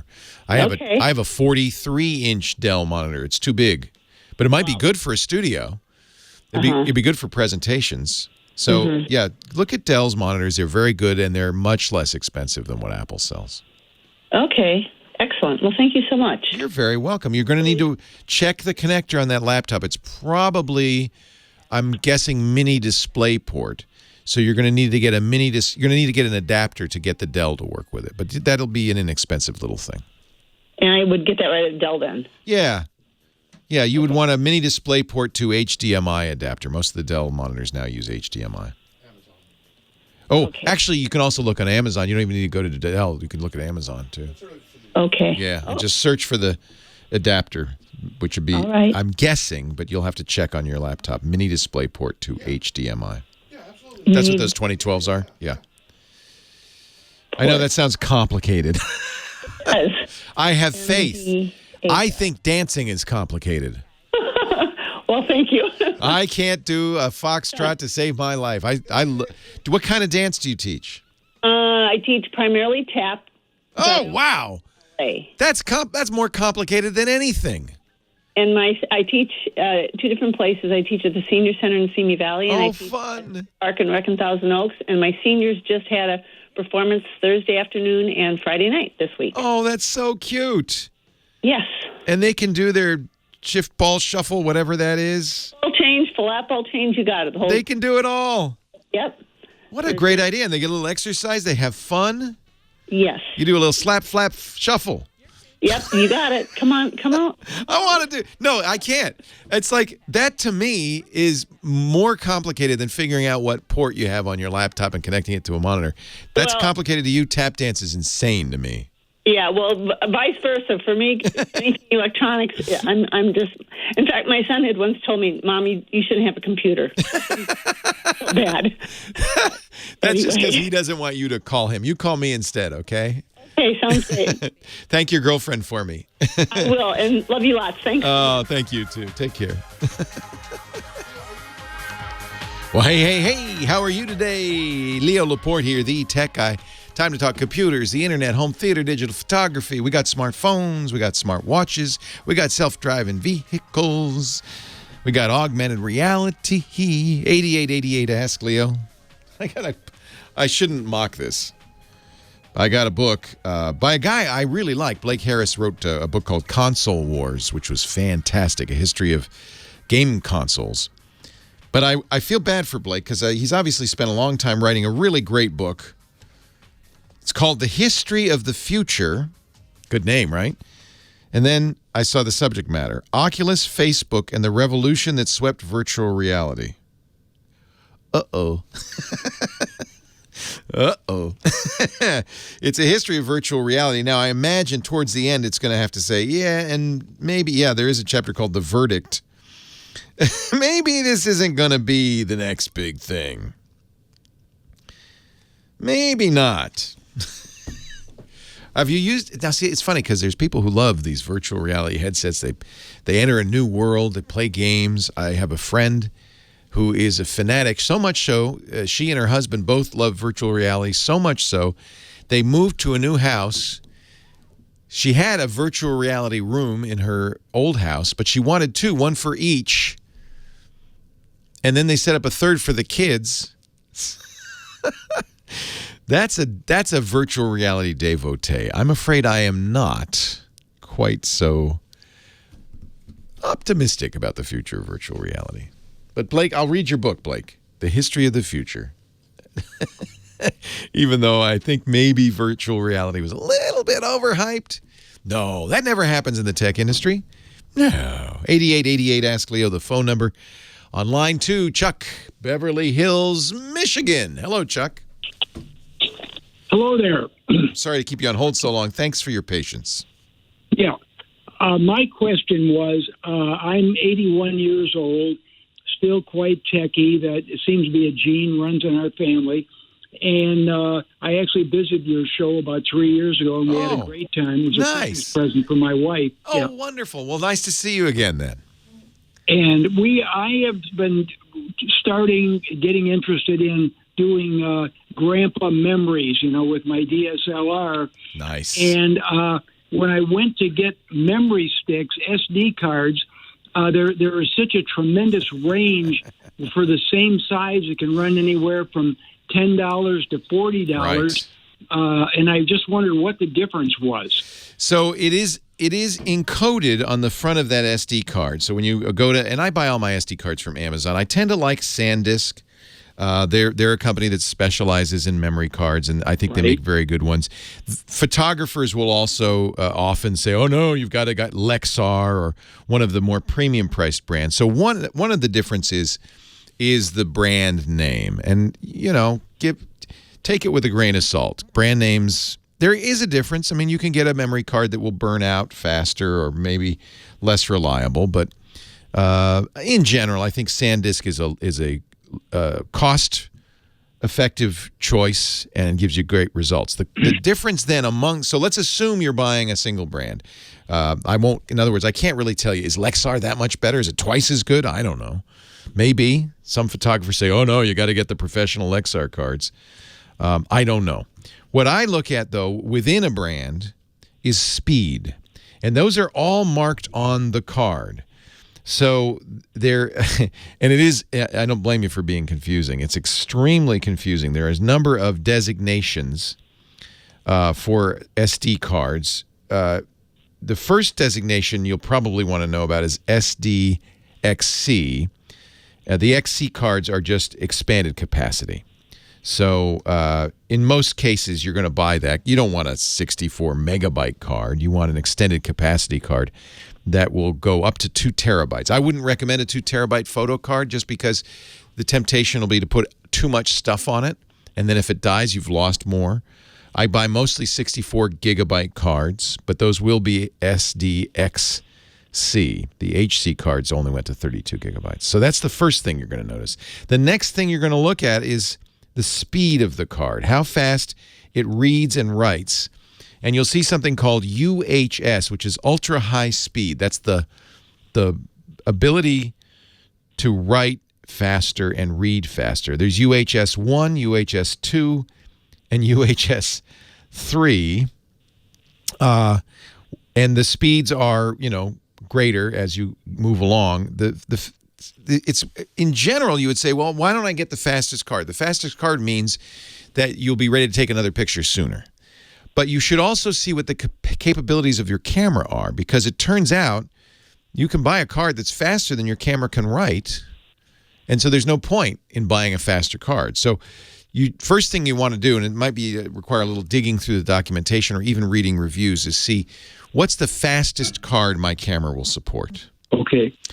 And, if it can support UHS 3, or there's even a faster standard, PCI Express, which no camera, to my knowledge, supports. But if it can support UHS 3, then it's nice because you can get back to shooting faster. Your camera has a little bit of a buffer, so it can take 5, 10, 30 pictures without writing to the card. But so you can even try this. Press and hold the button or turn it in burst mode and take pictures until they slow down. Whatever that number of pictures was is how much of a buffer it has. And then you'll notice the red light, the right light on the camera going and going and going as it writes that buffer to the card. The faster the card, the less time it'll spend writing the faster you can get back to taking pictures. That's all that's about. If you shoot video with a camera, there may be also restrictions on the quality of video you can shoot depending on the speed of the card, and that's because video has such a high data rate. You know, you're recording so much data when you're shooting 4K video, for instance, that it needs to have a fast enough card to keep up. So if you do shoot video, and I think that's for your grandkids and your family, that's a great thing to do, because I like to intersperse stills with short, not long, 4 or 5 second video clips. It makes for a fun slideshow because you get a little audio, a little video. It's a great scene setter. So that's also important. If you are going to use burst mode, get, you know, faster memory, but it will cost you more, you'll notice. Then there's other designations that you'll see on these cards. There'll be a little class circle with a 2, 4, 6, or 10. There might be a little, or a little U. The U is the UHS speed, and the S, or rather the 2, 4, 6, and 10 in a circle like a copyright sign. That's the speed class. You generally want class 10. Anything slower is really pretty old. You may see, I don't see this very often, but sometimes there's a V class for video shooting. You may see that designation on the thing as well. In my opinion, get a class 10 card with at least UHS, U2, or U3. Okay, sir. And if you can check your camera first, it may say doesn't write more than 90 megabytes a second, then you can get a slower card.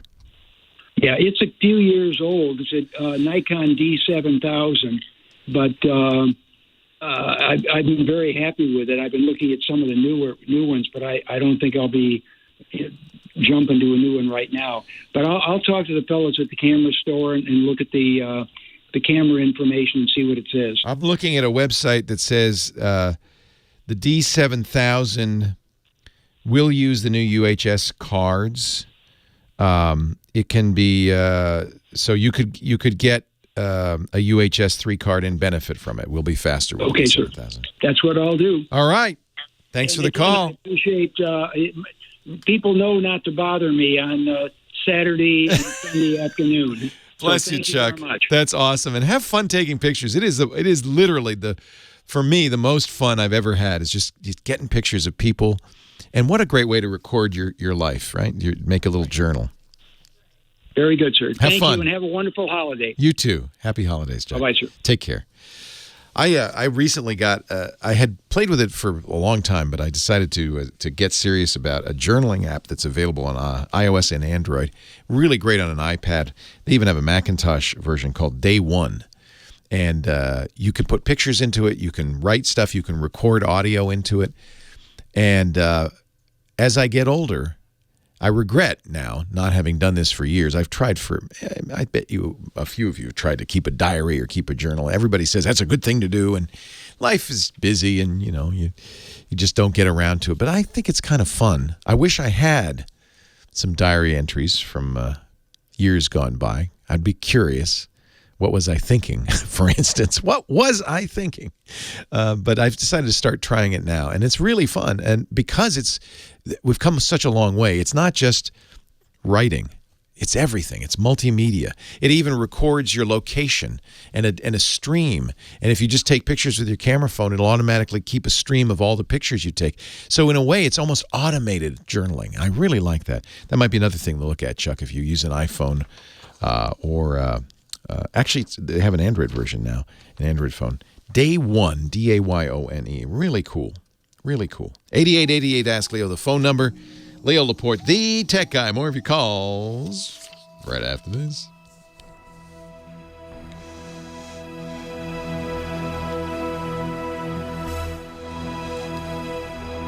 There is a free Day One. I actually paid the $25, $26 for the year's subscription. For a little more.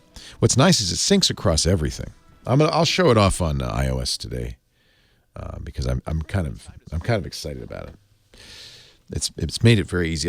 You know what got me started was doing those postcards, which is essentially a daily journal of my trip in Europe, and it got me in the habit of at the end of the day just kind of making some notes. Takes 10 minutes, and And I was really glad I had that because I kind of knew all the and so with day one, which I had used I had entries going back to 2012, but just really inconsistent.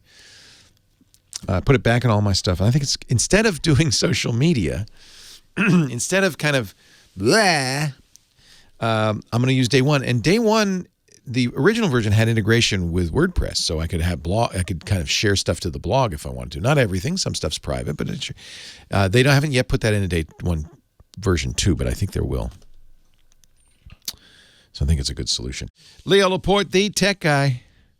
8888 Ask Leo, the phone number. Jim, Ordway, Colorado. Hello, Jim. Leo Laporte. Hello, Leo. How are you? I'm great. How are you? Oh, I have a difficulty here. Uh-oh. What's the matter? I'm working in Windows 7, and I'm editing slides that I've scanned with my photo scanner. Okay. And I store them on a separate drive, an F drive, which is made by Toshiba. Yep. And this started occurring about a week ago.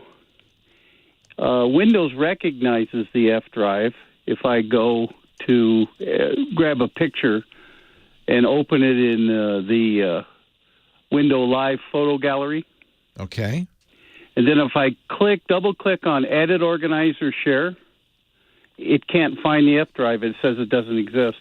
Interesting. Yet it is there, and it knows it's there because I can go to the picture.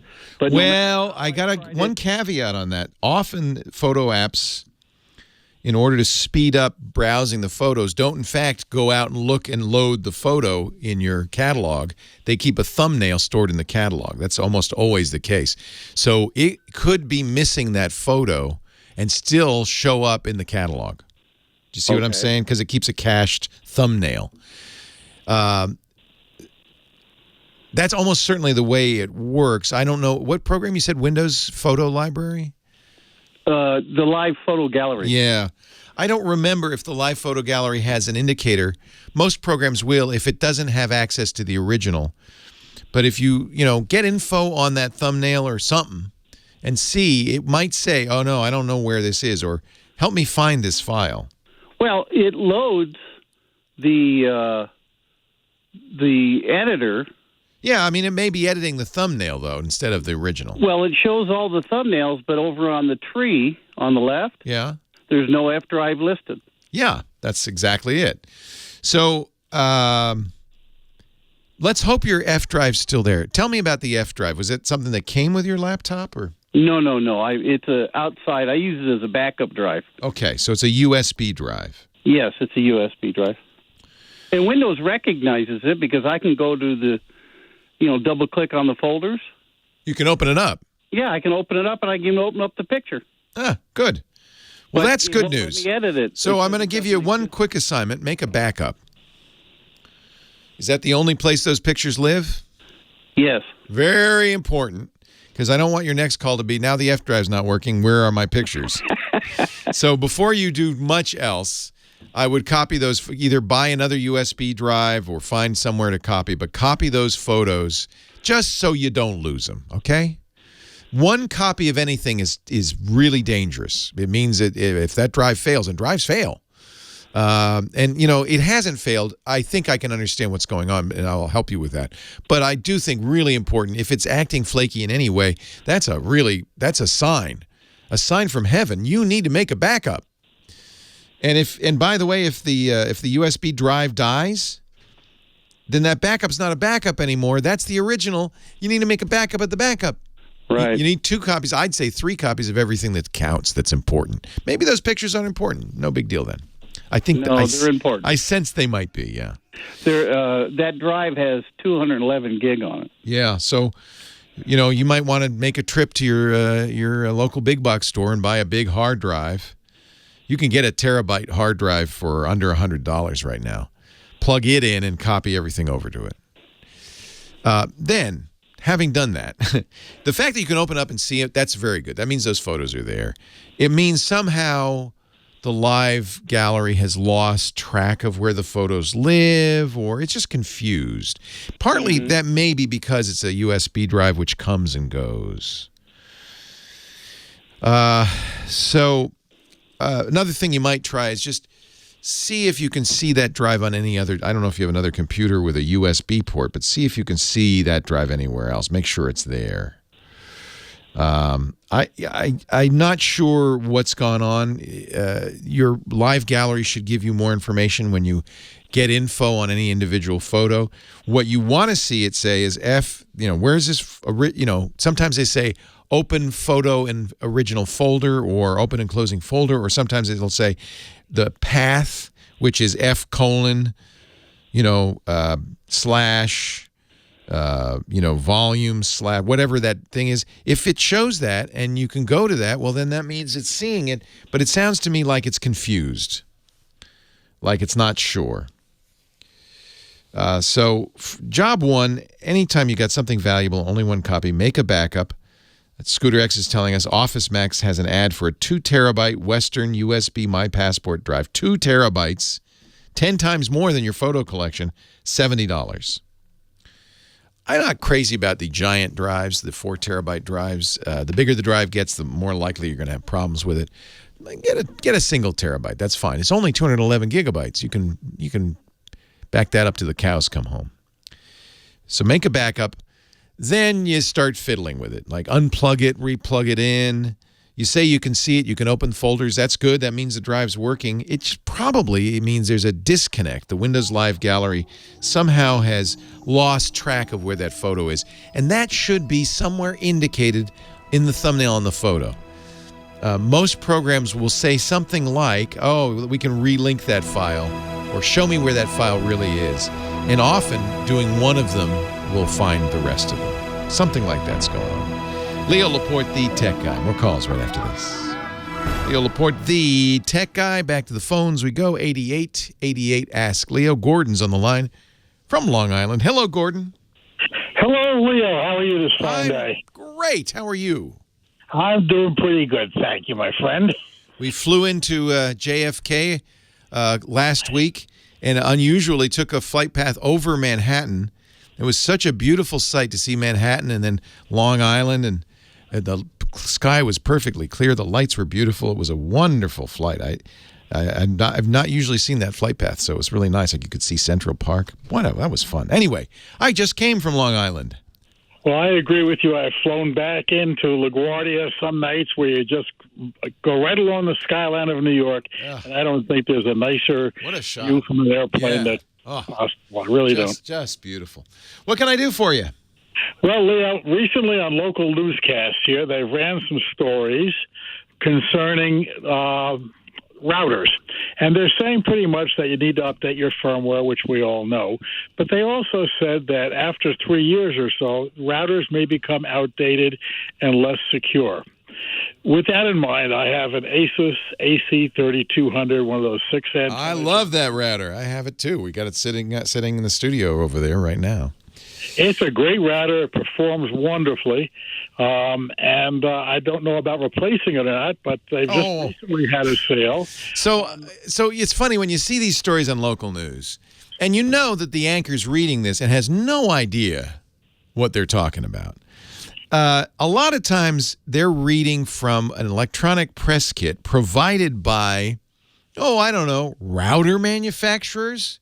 Maybe the Router Manufacturing Association. It's a strange recommendation. You'll hear me talk about this a little bit. It is an issue these days. Routers are getting hacked. Just read a story about a router company called MikroTik. I know you don't have a MikroTik, but that as many as 400,000 of their routers have been compromised with, get this, Bitcoin mining software. So some wise guy figured out a flaw in the MikroTik routers, which haven't been updated. He took advantage of that to spread some software that makes him money, each and every router, just doing a little bit of work trying to generate Bitcoins for this cat. That's wild. Now, a good router company, and Asus is one, will patch their routers regularly. Most more modern routers than yours, most of the latest routers have automatic updating. And the next time you buy a router, for sure, that is what you should look for. Because otherwise, it's a pain. You got to remember, I haven't updated the router in a few months. I probably should get an update. And even the new Asus routers will do that automatically. But your 3200 is perfectly fine. Asus based their router firmware on an open source router platform called DDWRT, which is excellent and gets updated regularly. Asus, in my experience, continually updates their routers. You just got to set a little calendar reminder every few weeks to update it. Well, that sounds good. But recently they had a sale in one of our big box stores here offering a Netgear Orbi system. Ooh. And that seemed to have a larger area of coverage than does the AC3200. Yeah. And since we enjoy using our backyard in the summertime, I've frequently had problems getting the Wi-Fi signal to pass all the way to the backyard. You're going to love the Orbi. If you're getting a good deal on it, I would take a look at it. The Orbi is one of these new mesh routers. One of the things I just mentioned, the automatic updates happens with the Orbis. That's nice. They automatically will get fixes if there are problems. Netgear promises for some number of years to keep those up to date. The Orbi, as a mesh system, comes with a base unit, which connects to your cable modem or your DSL modem, and a satellite unit. But you can buy additional units, and Orbi is the only one I know of that has an outdoor unit. So you'd set up your base station, you'd put the satellite somewhere distant in your house to give you coverage around the house, and then if you find you're still not getting good coverage out in the patio, you can get one of those outdoor units this summer, and you'd really be great. Well, this comes with 2 satellite units in addition to the base unit. That's great. That's more than you probably need. How many square feet are you trying to cover? It says that it's capable of doing 7,500 square feet. I certainly have less than that to cover. But. Is that how big your house is? Typically, it's about 1,500 square feet per unit. Right. The nice thing about the Orbi, it's really powerful and very fast. I actually set a neighbor up. Our next door neighbor was having trouble with his Wi-Fi. Same kind of problem. It just wouldn't reach all the corners. Set up an Orbi for him. He's been very happy with it. They're really, I think, nicely made. I like the regular updates. They don't have all the features of other mesh systems, but they are, I would say the Orbi is probably the fastest, and I love it that they offer an outdoor unit. That might be the real solution for you. Could you add the outdoor unit as an add-on after you absolutely install the unit? Absolutely. Yep. And does the Orbi update like you said the newer routers do? You bet. You bet. It's a very good router. It actually has fewer features than your Asus. Asus has some really interesting quality of service features and things like that and better monitoring. But if you don't use those features, then you won't miss them. Well, I understood when I got the Asus that it had a special way of downloading packets of data so that you would have less buffering on TV or other audio. They all say that. It's quality of service that you want, which says, hey, this guy's watching TV. Make sure he gets prioritized packets because his wife in the living room is just looking at the web and getting emails. She can get packets with less priority. That's a nice feature. That's called QoS, or quality of service. The Asus does have it. The theory with all mesh routers is that they will do it automatically, and frankly, that's what you want. You want to kind of automatically sense what needs better bandwidth. I don't know if the Orbi does that. It's at least when I tested them, they weren't exactly a mesh router. They were kind of a quasi-mesh router. Although I suspect over the years, I haven't tested it in about a year and a half, Netgear has probably improved the technology. It always was the fastest router out there, and a lot of people are very happy with the Orbi. I think it's a great choice. If you can get a good deal on it, you probably don't need 3 units, but what the heck. I just figured the larger area says we cover, the more chance I have of reaching that exactly. patio. It won't hurt to have more units. Right. Your neighbors may not like you because they'll be seeing your Wi-Fi better than they see their own. Well, hopefully they won't be able to jump on board. Orbi has added Disney's Circle. If you have kids or grandkids coming over and you want to control what stuff they can do online, you can, for an additional fee, you can use Disney's Circle on Netgear. So that's nice. That's a new thing that they've added. But yeah, absolutely, Orbi would be an improvement. I don't know if you need it, but if you're saying you have Wi-Fi problems, a mesh router will absolutely do better. And they're tri-band. They do 2 5 gigahertz and 1 2.4 gigahertz band. That is a big deal. That's very helpful. There's lots of other reasons mesh routers are better. I'm very happy with it, to be honest. I thought it was a very good product. So basically, it would be a good product to change over to. However, you don't think that the Asus is outdated at this point in time? No, I do not. It's just the only thing about the Asus, you're going to have to keep updating it. And if you do want to extend it by adding an extender, I think you'd be better off going to the Orbi. How about customer service between the two? I know that Asus has provided exceptionally. I think they're very good. I haven't tested Netgear's customer service, but I would expect them to be good. They're a good company. That's a good question. I should really make a point of testing customer service. I rarely call anybody because I'm the tech guy, man. But I don't have any experience with Netgears. Leo Laporte, the tech guy.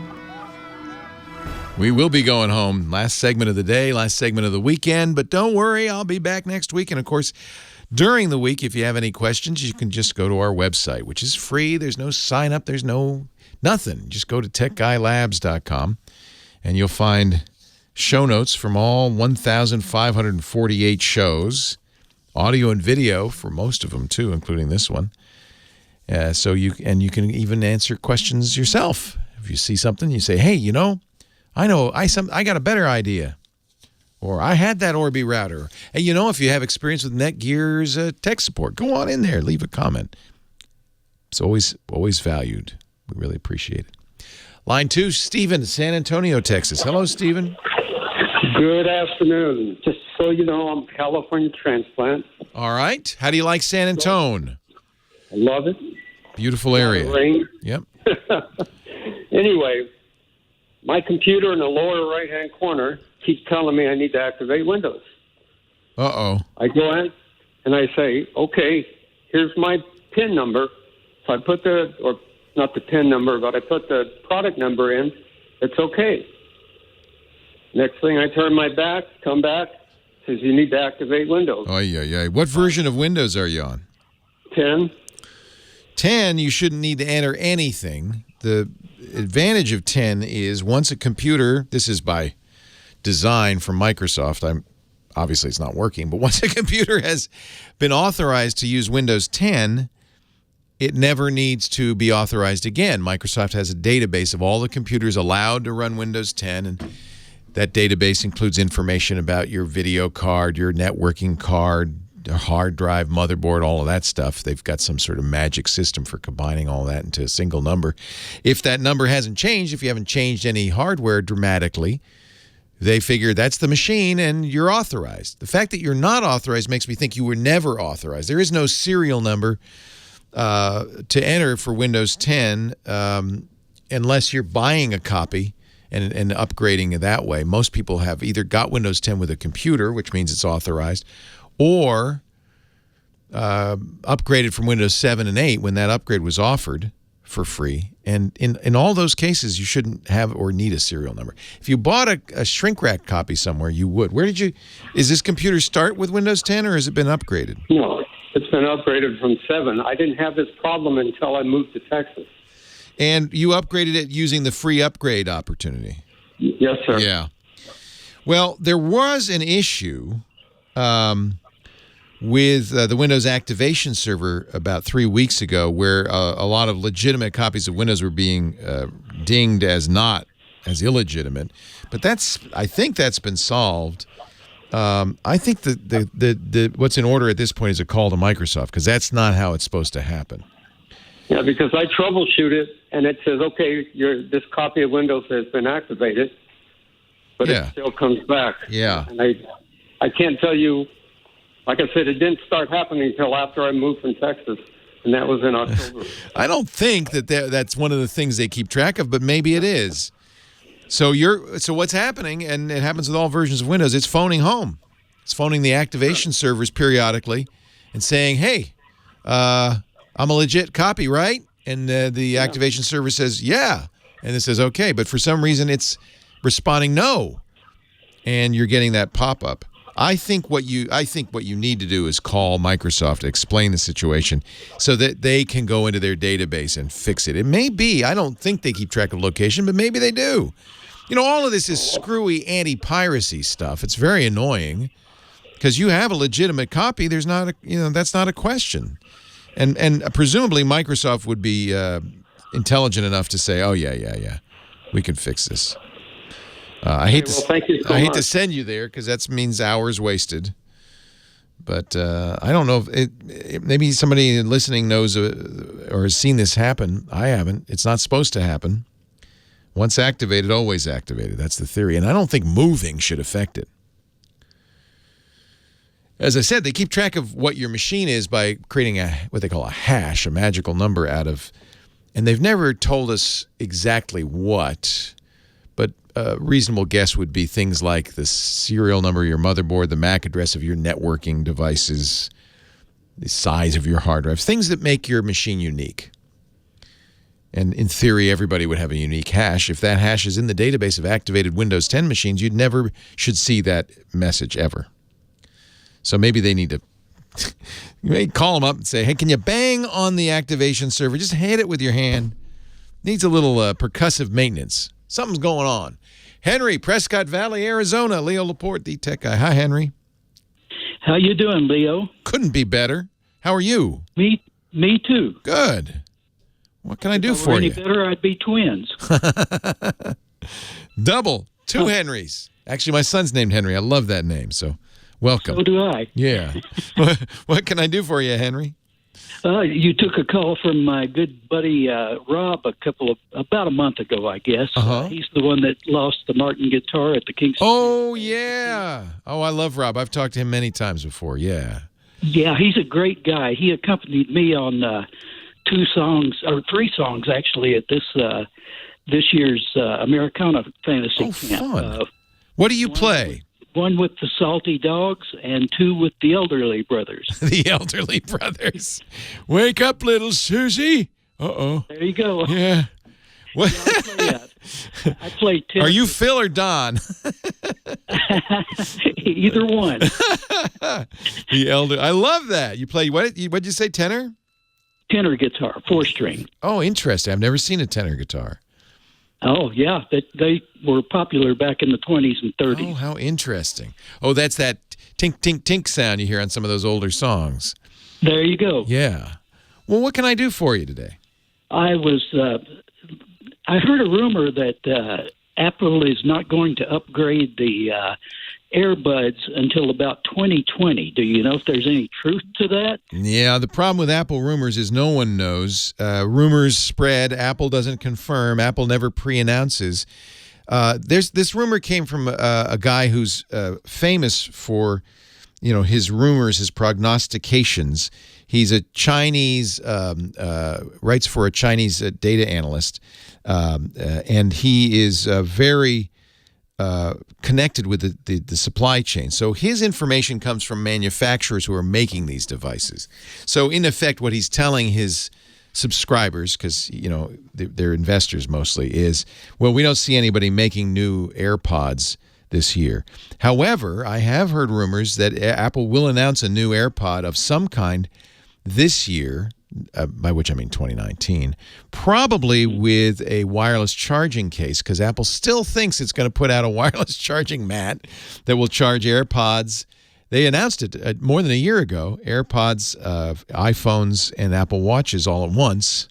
And this power mat, though, is way delayed.